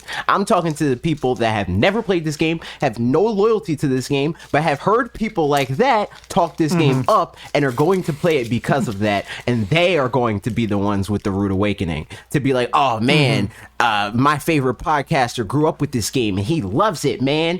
I want to check out this video game. And then they check out the video game and it's like, yo, why does he love this game so much? It's terrible. This game sucks. I don't know if this is a good example, but I would say Space Jam is kind of like that. You know, like Space Jam is great if you were, a kid of the 90s. But going back to it, it's like, there's not really a story. It's not that great. Michael Jordan's acting is terrible. I always forget Bill Murray's in that movie, which like he's a big part of it. But like, what a silly time. Yeah. Yeah. Sorry, go on. We have Space Jam 2 now. Yeah, now we have Space Jam 2, and that's not better, but people look at the original Space Jam and they're like, how dare they make a Space Jam 2 after how great the first Space Jam was? And it's like, all right, slow down. Yeah. Like, I like Space Jam, but let's admit these are supposed to be like fun, cartoony, like not serious movies. I don't know. I mean, like, I'm excited for those that are wanting to play GoldenEye and kind of relive those days. But N64 so far, just as we've been getting them on the Switch, it's hard to go back to them. They're not that playable. It is. It's like we're always talking about. Like they went on cycles with their console development. It's like the NES beta. It is not good. Like there are some games on there that like they can eke by, you know, like the original Super Mario Brothers, you know, it's like, I get it. Super Mario Brothers 3, I get it, you know, like that sort of thing. But the majority of the games on there, they show their age. Super Nintendo, they nailed it. They understand how to use this. And like the games are designed well for that era, right? N64, we're back in beta period. We gotta figure it out again. You know, and that's the problem. It's because like this is a beta console. Yeah. So needless to say, we are not going to be playing GoldenEye. Yeah, no. But I mean, the thing is, there are other games that we are playing. I probably will play it because my brother likes this game. Because again, nostalgia monster. So he's probably gonna be like, yo, we gotta play. I want you to report back and hear how that goes. It's not going to be good. I promise you. I'm going to be angry and upset that I had to do that. I want to hear what his experience is like, and if he's like, oh, never mind, or the opposite. I mean, just based off of, because he's been trying to like make a game room with old games because he's 400. And he's played like the old Xbox and PlayStation 2 games and stuff like that, and like, so it probably won't be too jarring for him. He's had complaints that like, it's like, yeah, this game's old and it sucks basically, but not like fully connecting to that realization. It's just like, it's weird, this game kind of controls like this and I don't know why. Maybe my controller's broken, and like, no, the game's just bad, man. Yeah. So, but yes, that, you know, that and that. But games that we are playing this week, what do we got? Here, I'll kick us off.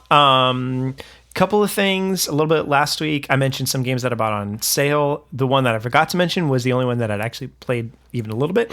Super Monkey Ball Banana Mania was on sale. Nice. And I played some of that. And it's just a fun little game. You know, I got it with the intention of like, maybe this would be a fun thing for Ashley to play. And I showed it to her a little bit, and she was like, no, I don't really think so. And which is reasonable, because like, it was kind of, for what it's worth, I forgot kind of how I didn't forget because I never owned it myself. I just played it at a friend's house, and it was in 7th grade, so a very, very long time ago. But I didn't realize what the level structure was, where like, you play to beat the level, but then also there's missions or whatever where like, try to beat it in 10 seconds and try to beat it with collecting 15 bananas and try to beat it, blah, blah, blah, that kind of thing. And it's not try to beat the level and get every single banana. Like, the completionist way to do it is to play the level multiple times with different goals in mind each time, not play the level, getting all the bananas and completing it in the shortest amount of time possible. That's what when I first booted it up, thought I was going to have to do, and that stressed me out so bad. But then when I realized what it is that you're actually supposed to do, it's been a lot of fun. I've played through 2 of the worlds, just like, you know, played a couple, like 10, 15 minutes a night, a couple of nights, and been having a good time. So that's that one. I'll get to the other more topical ones as we talk about them, but I have been playing a decent amount of, on Game Pass, Vampire Survivors. Have you guys heard about this game? I think so. It's one of those games that I am afraid to start because I feel like I could get really addicted to it. So, I mean, Yeah. I heard about it, I think originally from, I'm pretty sure Pete and Steve over at Flip Screen Games. Saw them both posting that they'd been playing it and that it's addictive and fun and stuff like that. Some point last year. And I'm pretty sure it was in the Game Awards at some point, like best indie game or whatever. This game was was created by a guy who used to build slot machines or some like casino machines of some variety. And it's like a pretty simple roguelike. It's not a pay to win game. Like there's no microtransactions, anything at all, but it like knows how to reward you for various things and tickle that, like, that kind of addictive bone or whatever. And so, yeah, it's like I said, kind of a roguelike, but the gameplay is like it's like a horde mode is probably the best way to put it. And all you do is you just walk around and avoid the horde or whatever. And as you kill more of the people, you can gain different kinds of abilities and kind of have different builds or whatever. But basically all the things that happen are just like automatic on cooldowns. So like the whip ability, for example, just like every couple seconds goes and just like does a little whip thing at the enemies that are roughly to the left and right of you and a little bit above, a little bit below. Whereas other powers do different things. You level them up throughout each run and they can like have combinations and evolve and stuff like that. So it's this big thing too, where like as you get further in it and complete certain achievements, you unlock new abilities that then can evolve into other ones, and you get new characters that have special like different tweaks, where this one's got a little more health but its cooldown is this, that, or the other, whatever. So finding somebody that you can kind of build to yourself.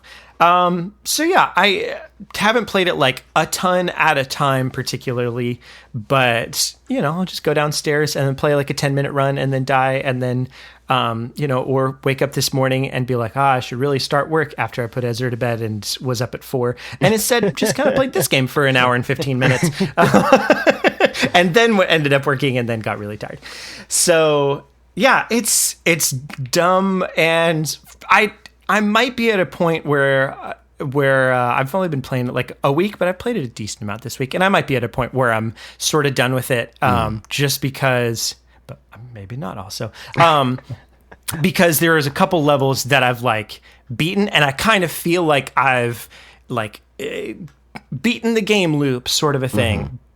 But you can also turn on, like, you can get more curse, and then from that, enemies are stronger, like more bullet spongy or whatever, but also you get more gold or something, blah, blah, I don't know. So it's like higher risk, higher reward sort of thing. And there's so many things to unlock. So it's just a silly, fun little time. And we'll see if I end up playing any more.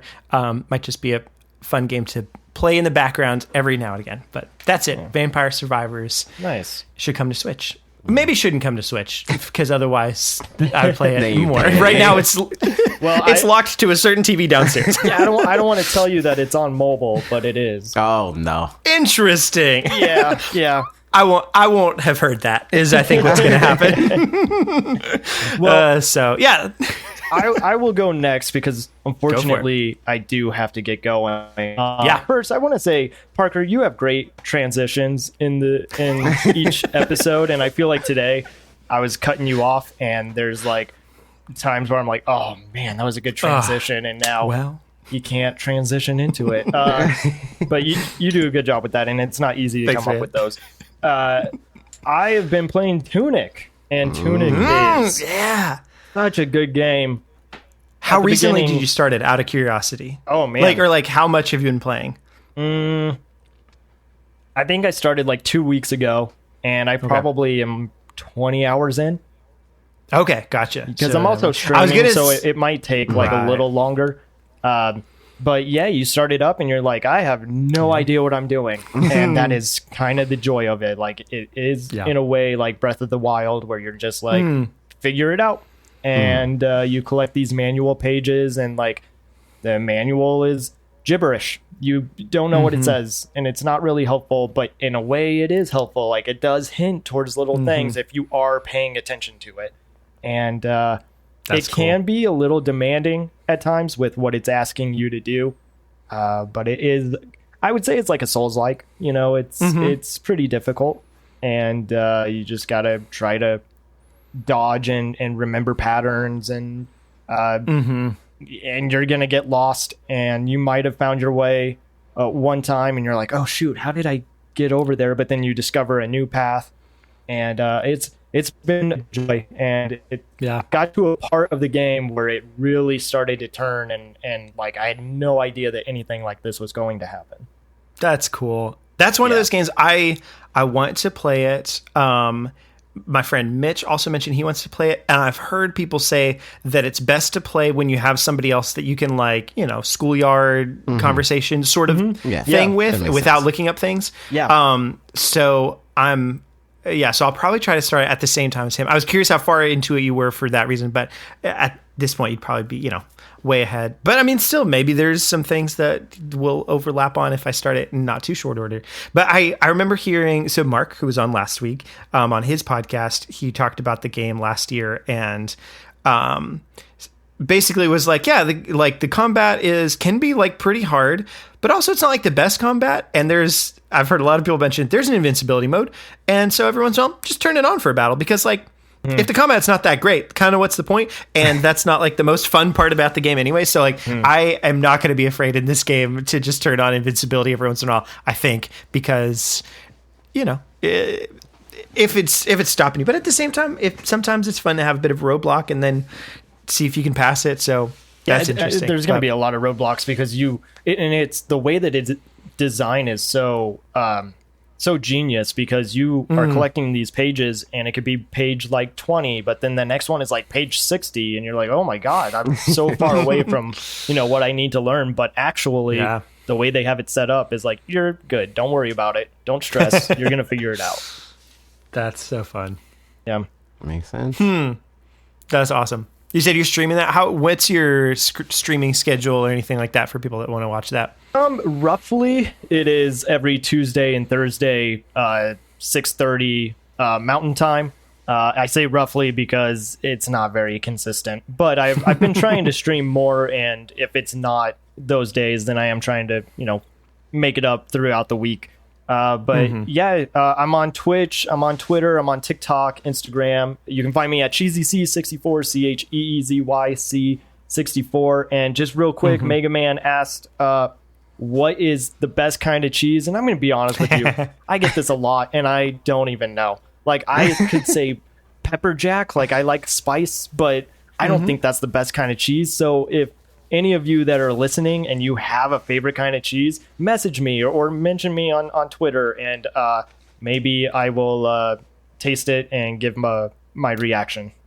I'll give my 2 cents on that one so far. I don't know if it's the best one, but it's one that we particularly enjoy. Trader Joe's has a Toscano cheese. There's a pepper crusted one, I think it is, or something like that. So if you happen to go to Trader Joe's at some point, look for that one. Okay. It's sort of a Gruyere-ish, but yeah, it's got like kind of a peppery sort of outside. And I guess it's like real nice. The fanciest cheese that I have had, and fancy in quotes, is a blueberry ghost pepper cheese. And that was really good. That sounds.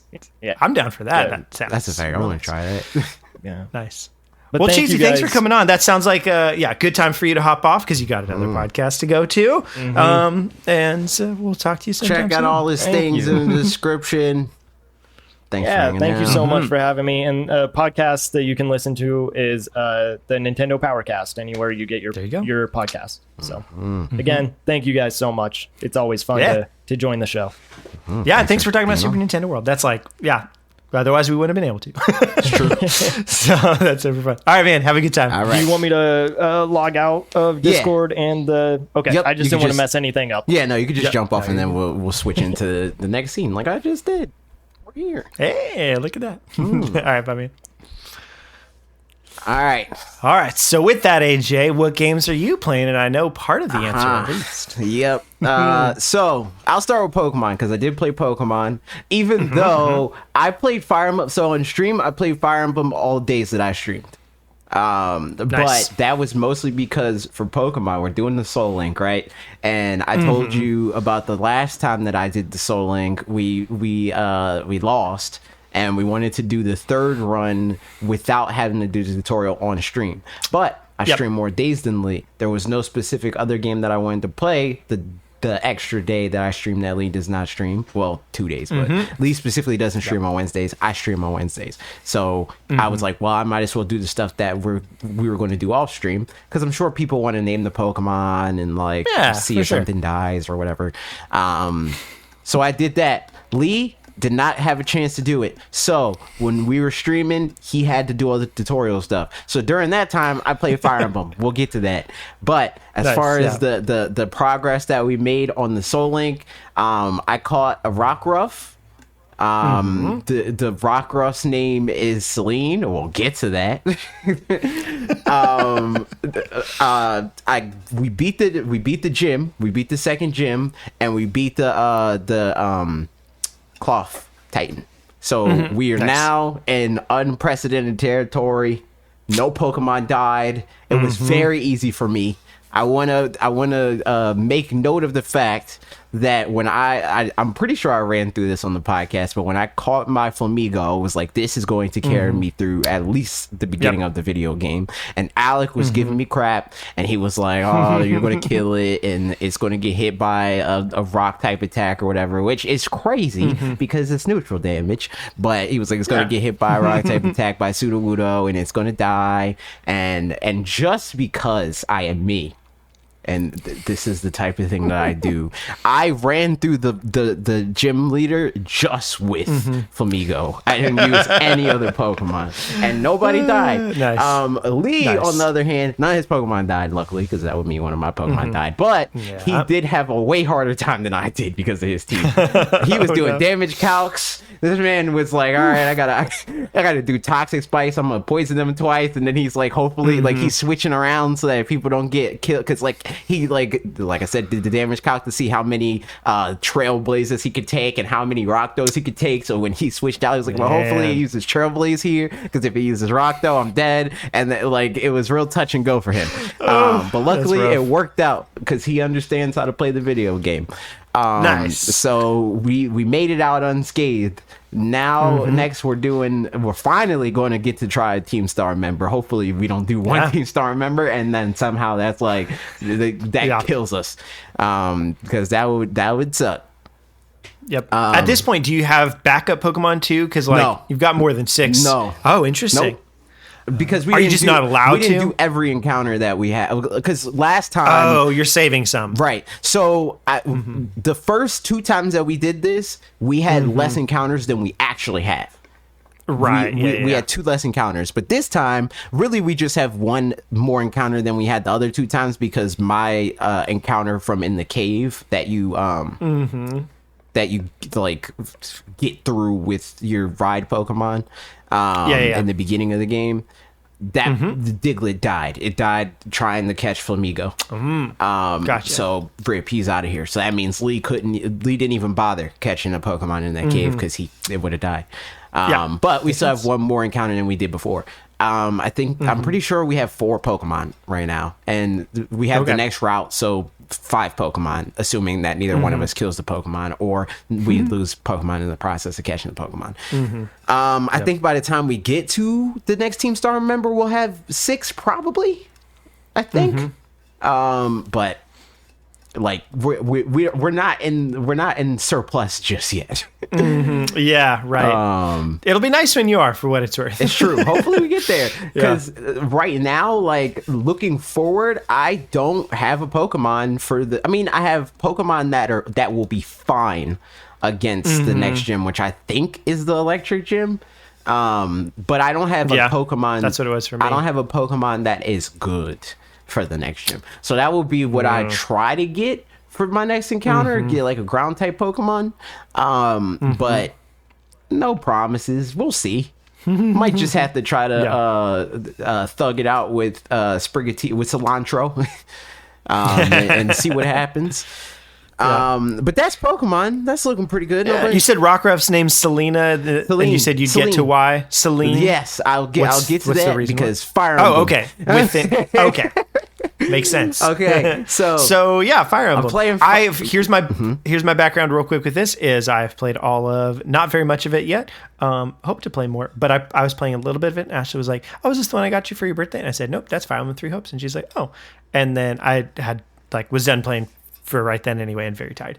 So the next night I was like, you know what? I'm going to play the one she got me for my birthday instead. So I played a little bit of Three Hopes but like 15 minutes and then got tired and fell asleep. So I've played very little of Fire Emblem Engage, but I think it looks really nice. And I think it's up my alley still, even despite the changes from Three Houses and stuff like that. That's my 2 cents. You say words now. Okay. So, I'm playing the video game. I don't want to talk story stuff because you're playing the video game too.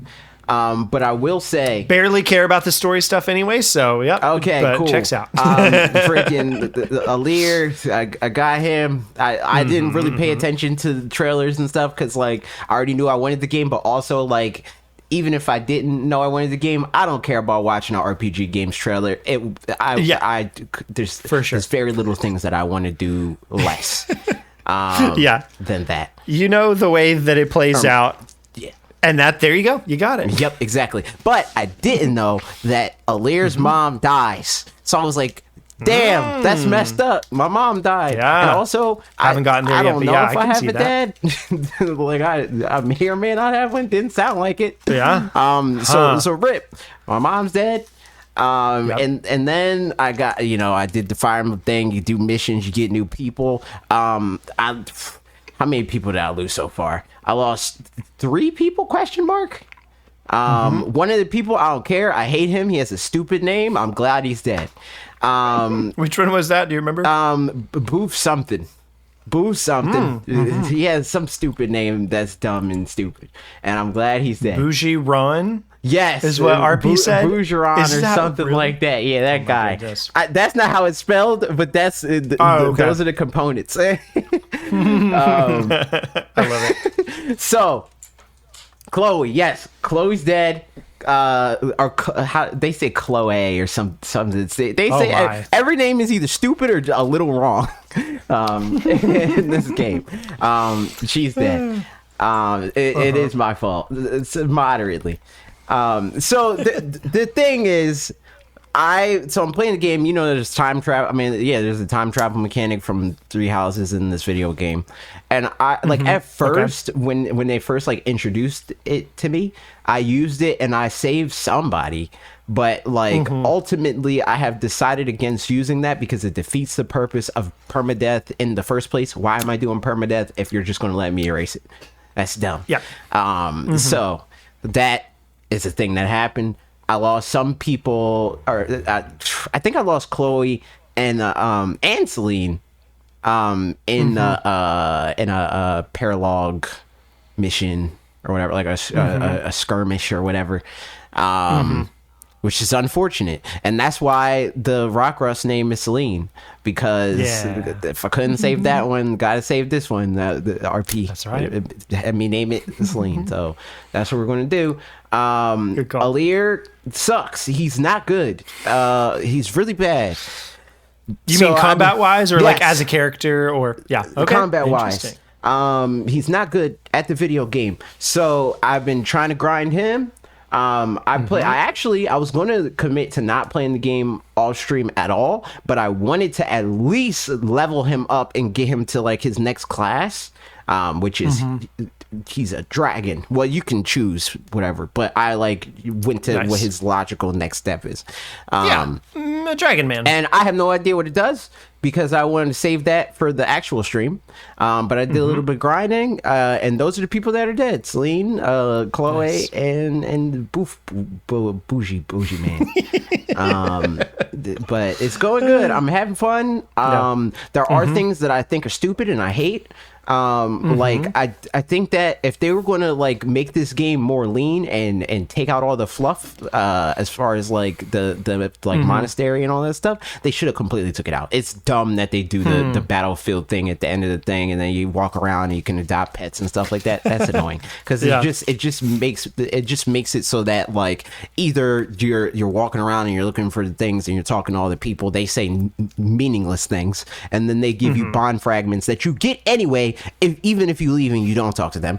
And then there's like the animals that are all over the place, and you got to find them, and they're like on the map, but like that's not fun. It's not fun to walk around the map and look for dots on the map and then talk to the thing and say, do you want to raise this pet? And then either it'll be like, you adopted the pet, or it'll say like, you don't know how to raise this pet, you gotta donate to other nations so they can teach you how to do it. Like that's not fun. That just is a waste of my time. That feels like it's a weird. So yeah, like I said, I only played the opening mission, so it let me walk around, and I was kind of like, oh, that's kind of fun that it lets you walk around. But having heard now the things that happen from walking around, I don't know that I care It's all not that much worth about that. it. And it feels like it feels like a wasted opportunity a little bit of like. I'm down to walk around a battlefield and like at some point, okay, here's what I want to do, because like in D&D, this is what you do. If you beat somebody, then you go, or even in like Breath of the Wild or whatever, all sorts of games. If you beat an enemy, you go up to their corpse basically, and like you're like, I want to see if they have anything, and then you roll, and if you get a high roll, then it's like, oh, you get to see everything they had, and if not, then maybe you don't get to see that much. But in this context, you are defeating like specific enemies in specific spots on the map. So like go up to where they were, and then there's just like, yeah, you got 7 gold from this guy and like 12, that kind of thing. That feels fun and kind of rewarding. And if there were things to kind of explore a little bit, but it's not even really that. It's just like, exactly. There are icons. I mean, there are blips on the map. It's like, you found an orange. You found the silver ingot, and then bond fragments, and then there's animals or whatever, right? Yep. That's not fun. Like it's to the point where it's like, I don't even care what I get. Just get me out of here. I don't want to do this, because it doesn't feel good to move around, and I don't get anything to reward me for moving around in the game that does not feel good to move around. So it's just like, I feel like they put it in there to make it feel like what we talked about with like Kirby, where it's like it feels better when they integrate the mini games rather than just putting them in a menu. But in this instance, it does not feel better, because moving around does not feel good in this game. So it's like, and it doesn't actively feel bad. That's not what I'm saying. But it's nothing. It's just nothing. So there's no point in forcing me to do it, because it is not actively fun, and it gets in the way of playing the video game.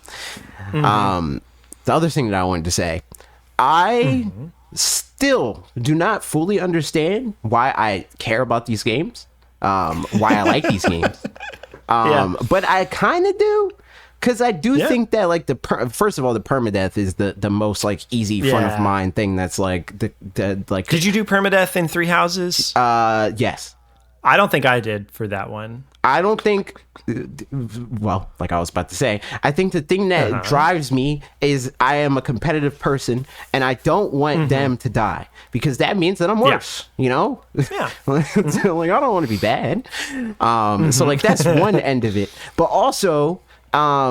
like when you're with that in mind, when you're doing good and you like pick the right ones and you do the type advantages and all that stuff, and it like flows, and you're like, oh, I got that guy, and then he got hit, and then I have my doctor right there, and he's right, he's going to heal that person that just attacked, and like if they attack my doctor, is fine because I have the chain guard and all that stuff, right?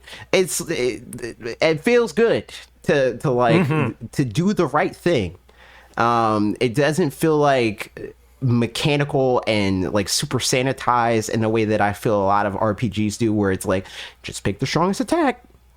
It's like, even with the idea of like, okay, I need to position this unit here because they're strong against this thing, that's not always the best move, because you might be moving them in range of something that is strong against them. So you have to think about like not only positioning the unit that is strong against the thing that you want to take out, you also want to think about positioning them near somebody that can cover for them. And then it's also the whole thing of like weighing like, okay, is it more worth it for me to do more damage to this enemy unit, or is it more worth it to do 7 damage to this enemy unit that is going to die if I do that? And like that whole like risk reward thing is also it lights up the fighting game risk reward. I mean, that's for what it's worth. Yeah, that's like the thing that I like about RPGs more often than not is that like figuring out the synergy between your characters, and that's a thing that by and large the opponents don't really do that much, you know, like typically they're just kind of like thinking all for themselves, and it sort of feels like the whole thing of Pokemon of like, you know, like, well, my Pokemon love me because they're working together because we're a team, but you guys are just stupid old guys who just whatever. Fun tidbit that I learned recently, by the way, is the Pokemon cards, the Team Rocket expansion from way back, you know, the 90s and stuff. All the cards in the Team Rocket expansion have like do less damage and have lower HP than their respective other cards because they're not because friends, the theming of like because they're not friends. So like it's like on average still like the weakest. I mean, there's power creep and stuff like that. I was watching a video that was talking about basically the power creep of Pokemon cards, and that like is and will forever be the lowest average HP and power expansion because, you know, it was earlier, but also because of the theming, and that's just fun. But yeah, all that to say, I think that's a nice thing with RPGs is that like kind of working together with your team, figuring out ways to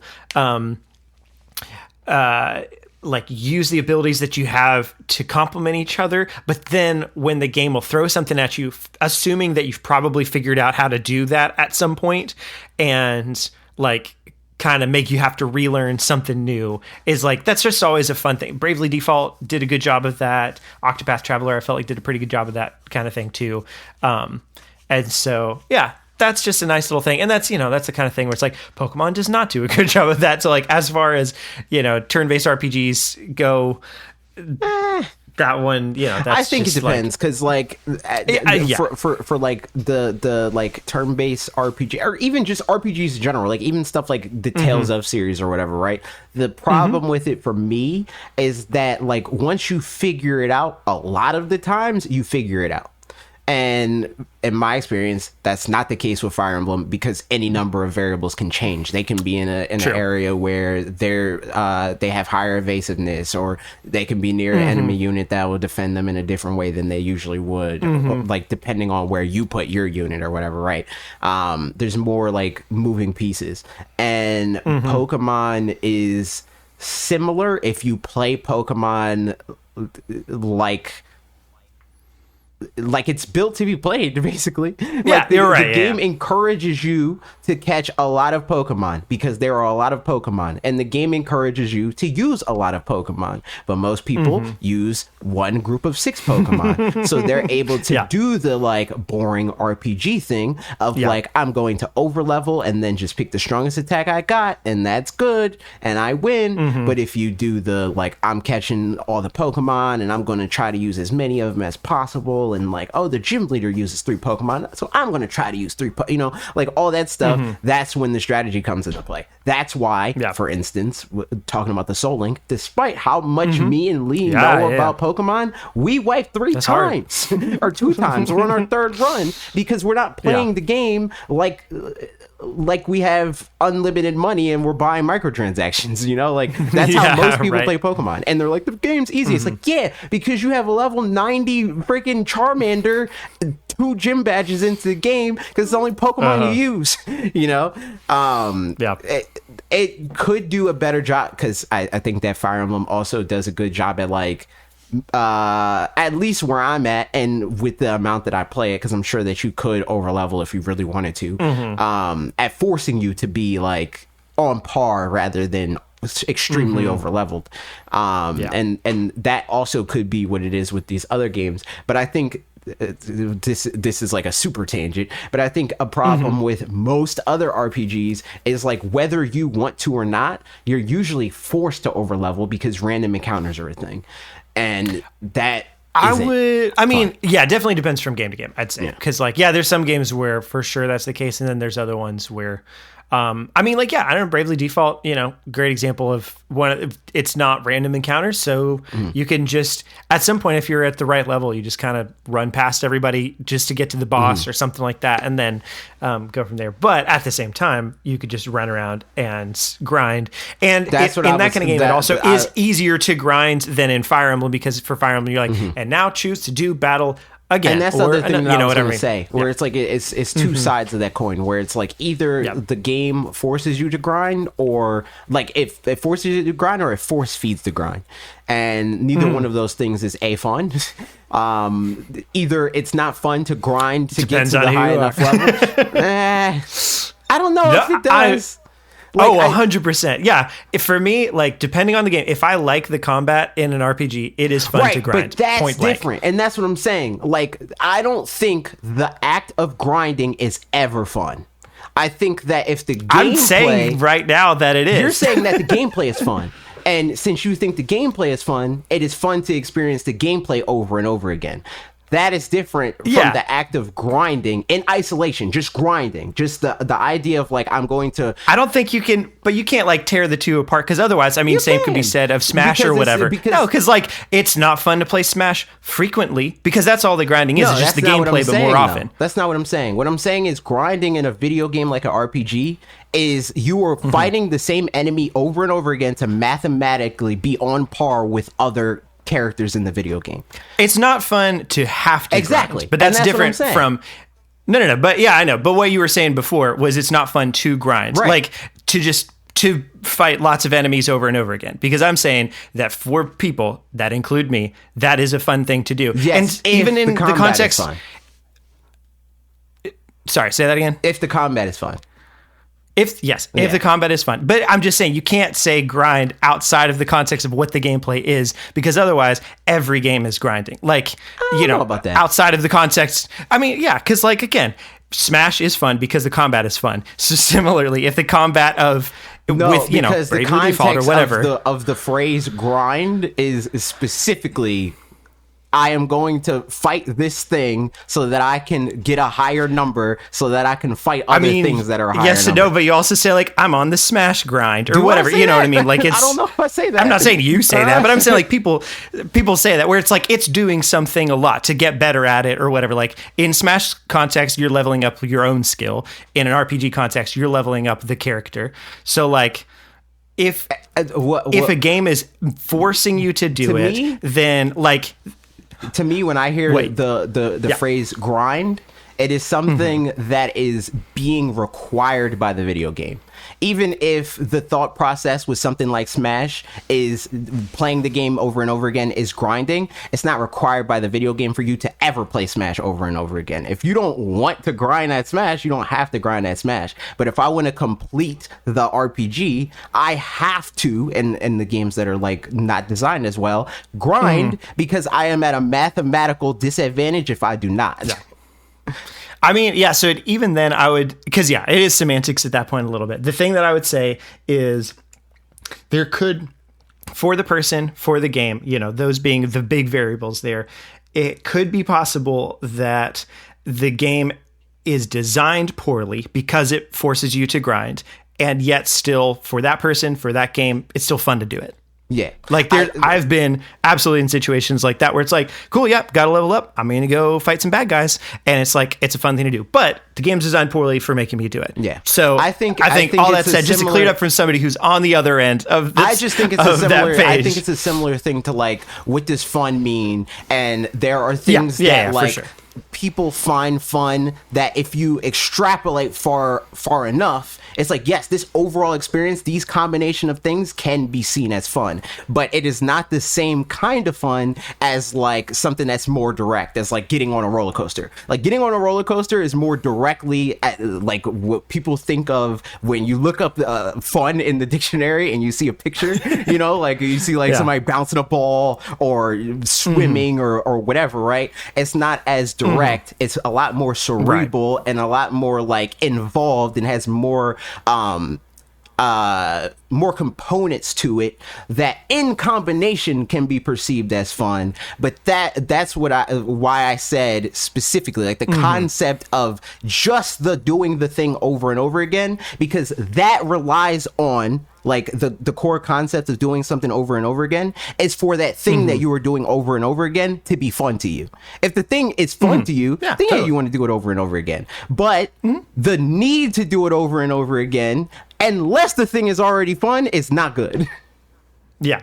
But yeah, agreed on all those points. I think it's there's just too many variables that are like person to person, game to game kind of thing. Because like, you know, even to close this chapter is like, if Smash isn't fun to you, I mean, it's not forcing you to do it, but like the World of Light is the most boring thing because like it's not fun to do. You know, that's sort of a logic. But yeah. In general, yeah, I mean, yes. So agreed. I think it's bad game design oftentimes to do that. But for people that enjoy it, it can still be an enjoyable time.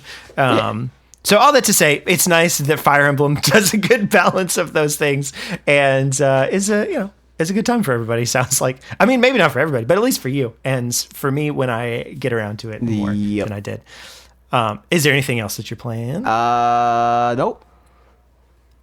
Me neither. I don't think. Yeah, pretty sure not. So with that, let's move on to Q&A. And here it is. From Discord, Inda asks, does your milkshake bring all the boys to the yard? I don't have a milkshake, unfortunately. I wish I did. Yeah. What flavor would you choose? Depends on what flavors they got. If you like right now, such and such place has all the flavors. I could never answer that question. I could never do it because I would literally just like in that exact moment, if I'm looking at the things that they got, I'd be like, oh, give me that, and then give me that, and then give me that, right? But like just presented with all the options in the world, I don't know, man. I know. It's tough. Yeah, especially with all the options in the world, there gets to be some really interesting ones. I feel like as far as the classics go, if it's just like a simple thing, I'm going to go strawberry probably for like just a by the books milkshake. Out of the three base ones, I'm picking vanilla. I don't really like chocolate milkshakes. Give me like coffee vibes. I don't really like it. Yeah. And like more often than not, it's boring chocolate flavor, but yeah. So there's my milkshake brings no boys. I'm pretty sure. Boys, let me know though if I'm wrong. Rise said a bunch of things. Here we go. Do you think there is precedent for Intelligent Systems to remaster old Fire Emblem games, perhaps ones that were never translated and morph them to fit more current Fire Emblem style? I know they've been doing that somewhat with Fire Emblem 15 Echoes.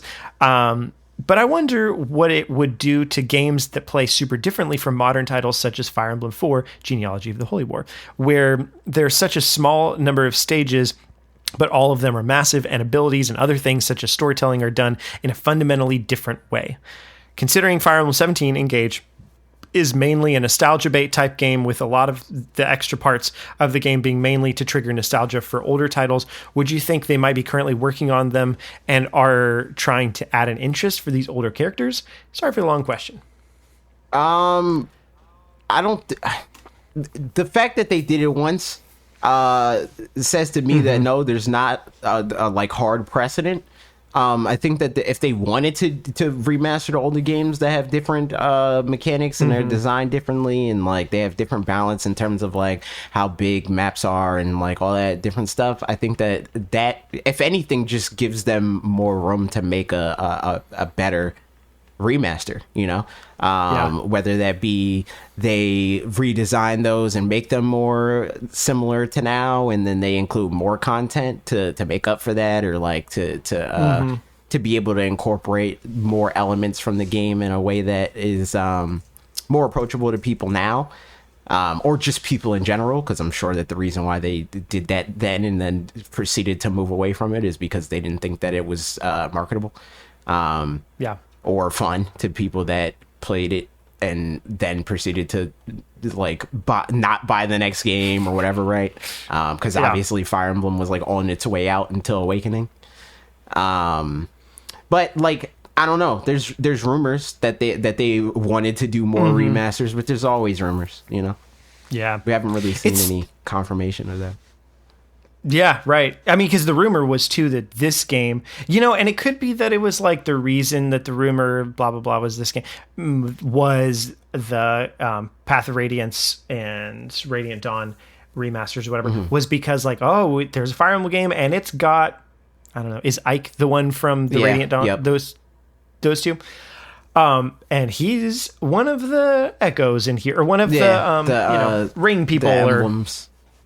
Emblem, thank you. Yeah, and then so they could have just saw like art or whatever, right? Yeah, because they have the emblems, exactly. and then when you buy the bond rings or whatever, right? So they have multiple like images from these games with these different characters or whatever, and maybe they just saw the Ike file or folder with all the Radiant Dawn stuff, and they were like, "That's they're definitely remastering or whatever," or maybe they are remastering it. Who knows? Yeah, because I think that this game specifically gives them incentive to, because like at least like so far that was another thing with Fire Emblem that or with this game so far, the bond rings, I don't care about the rings at all, because like I don't know any of these characters. I know of Marth, but I don't know nothing about Marth. I didn't play his video game, and I don't really plan to.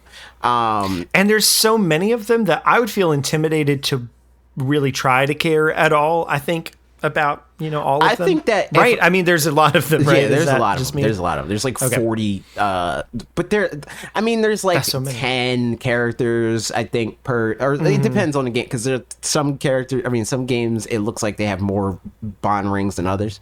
Gotcha. But I only have like four. I have 4 emblem rings right now, so and I probably have like 10 or 15 of like, I think there's some that I have like next to none, because again, like I don't really buy the bond rings because I don't have any characters that any characters that come from games that I know. I'm kind of trying to save my my bond fragments until I get like Lucina or freaking Byleth, because those, I mean, not even Roy, because I never played his game either.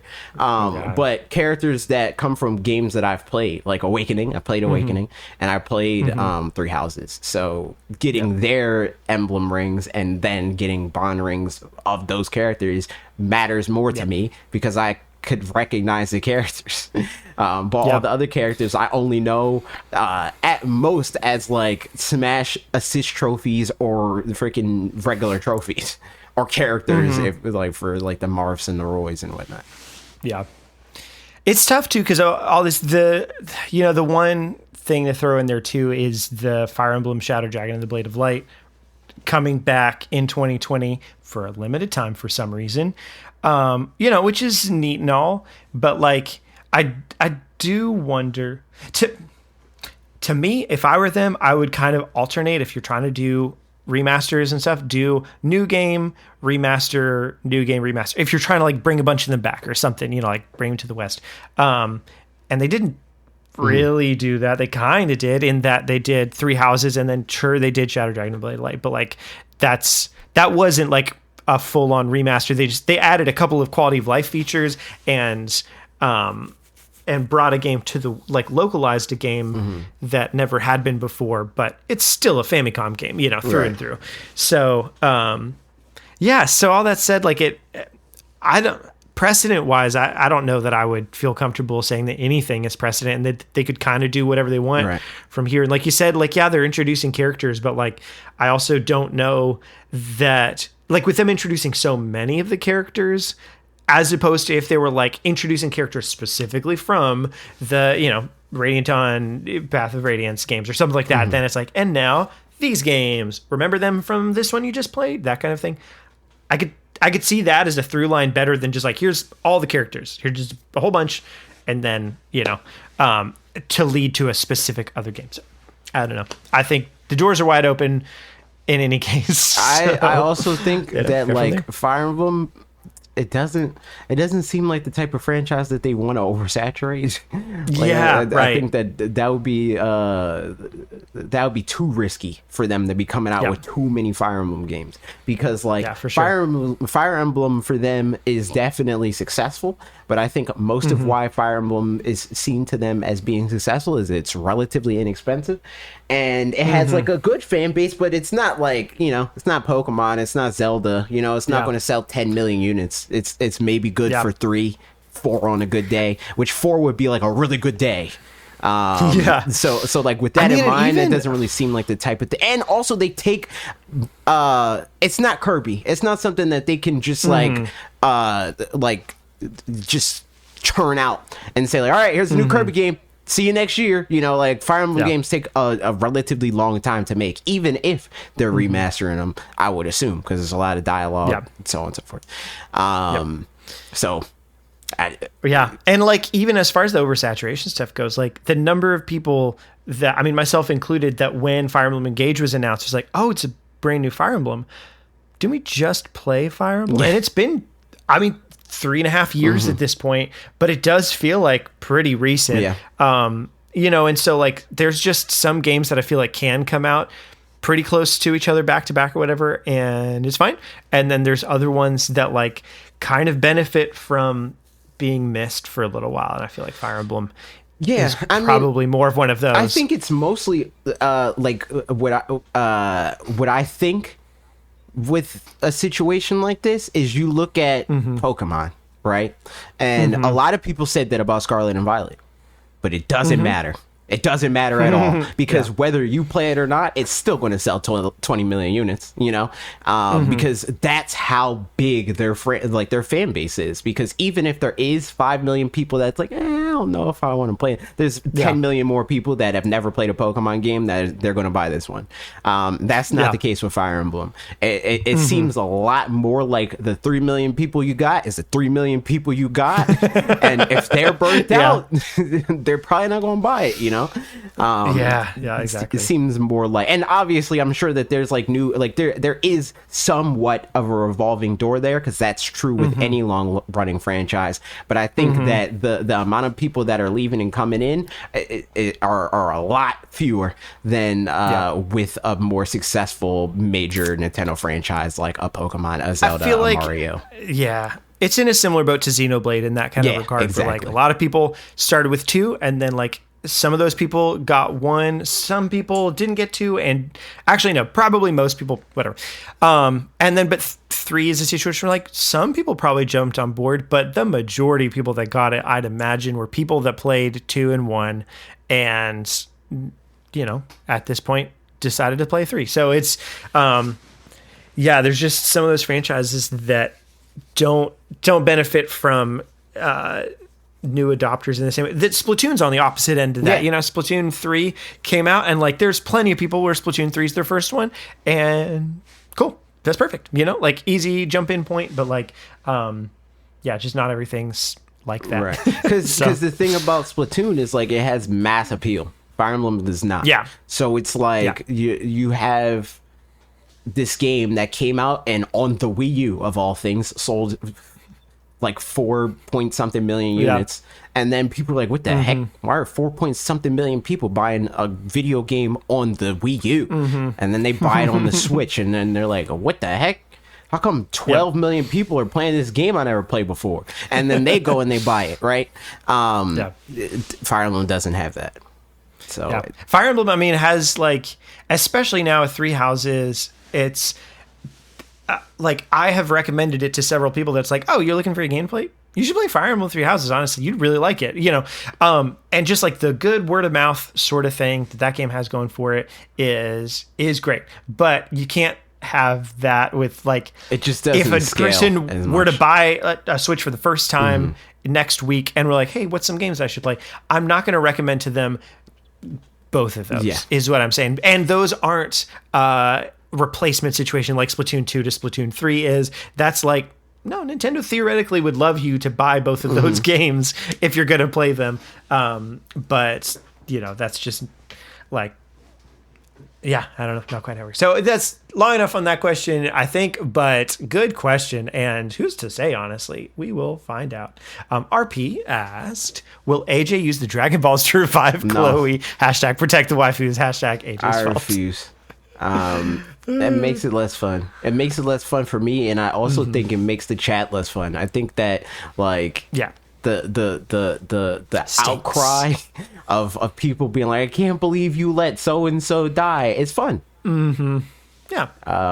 So I like that Agreed. more than just bringing them back. It's like You should pick a character that you really don't like and just like I'm doing that. That's just why- hold him over the edge. Yo, that's why Like- freaking whatever his name is, freaking Bougie died. Yeah. That's why he died. I didn't care about him at all. I was throwing him to the now he's wolves as soon as I could. Hated him. And there was two more that like I don't remember their names, but there are two new waifu characters that like they're on the chopping block too, but they turned out to be useful. So now they can't. I can't kill them because Yep. the bow people are useful because the Pegasus people they be cheating. Yeah. So I need bow people. I need archers. That's right. So they're safe. All right, next question. We already kind of answered this before, but you didn't say anything at the time. So Megman asked, what's the best kind of cheese, AJ? You got any thoughts? Free. Bree's real good. True. Bree's real good. All right, GK Dobesk said, what equipment do you use for recording the podcast? Is there any difference from that equipment and what you use to stream? No. By design. Because I want my something that I have always wanted, and it only happened really because of 2020. Is a super turnkey setup. I want to be able to like just walk in a room and click a few things and then everything's working. So I use the same Shure SM7B for the mic. I use freaking M Audio Fast Track that I got in like 2011. I do have a Scarlett Focusrite, but it's like weird with Mac. I'm sure that I can get it to work, but it's just not really worth it when I just plug it in and it works. I have a Cloud Lifter plugged into that plugs into the thing. I use the Stream Deck. I use Stream Deck, which that is technically different from streams because I don't use it at all for streams at all. I mean, I could in theory, but like, Yeah. nah. I pretty much just got this for that. And then outside of that, it's just an iMac, 2020 iMac, with a freaking, what is this keyboard called? Keychron something. Keychron K8 or something. And then a Magic Trackpad. Elgato ring light. Sony Nice. A7 III. That's my setup. And that's plugged into an Elgato setup. Cam Link. Nice. And all that goes I've through got Streamlabs. a bunch of stuff. Go for it. No, I don't. Yeah.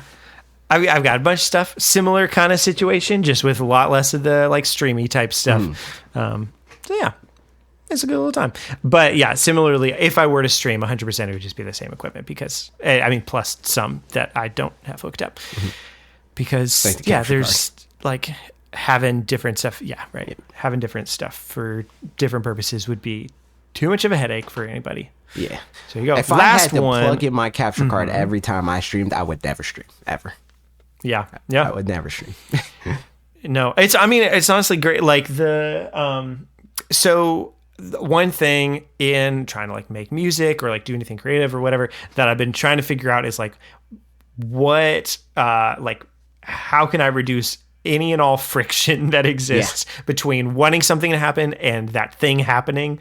And for different kinds of projects, that's been more or less successful. Kind of depends from time to time. But like over there. I think it's in the shot, like the electric drum kit. That's really nice for just like being able to play some stuff in. I got a keyboard over here that I need to get a longer USB cable for, because right now I've got to like pull everything close to it for it to plug in. But like having that close by, and like guitars are just right here and stuff. So everything's like within reach to where if I want something to happen, I can plug it in and it can happen like within 45 seconds of turning on my computer.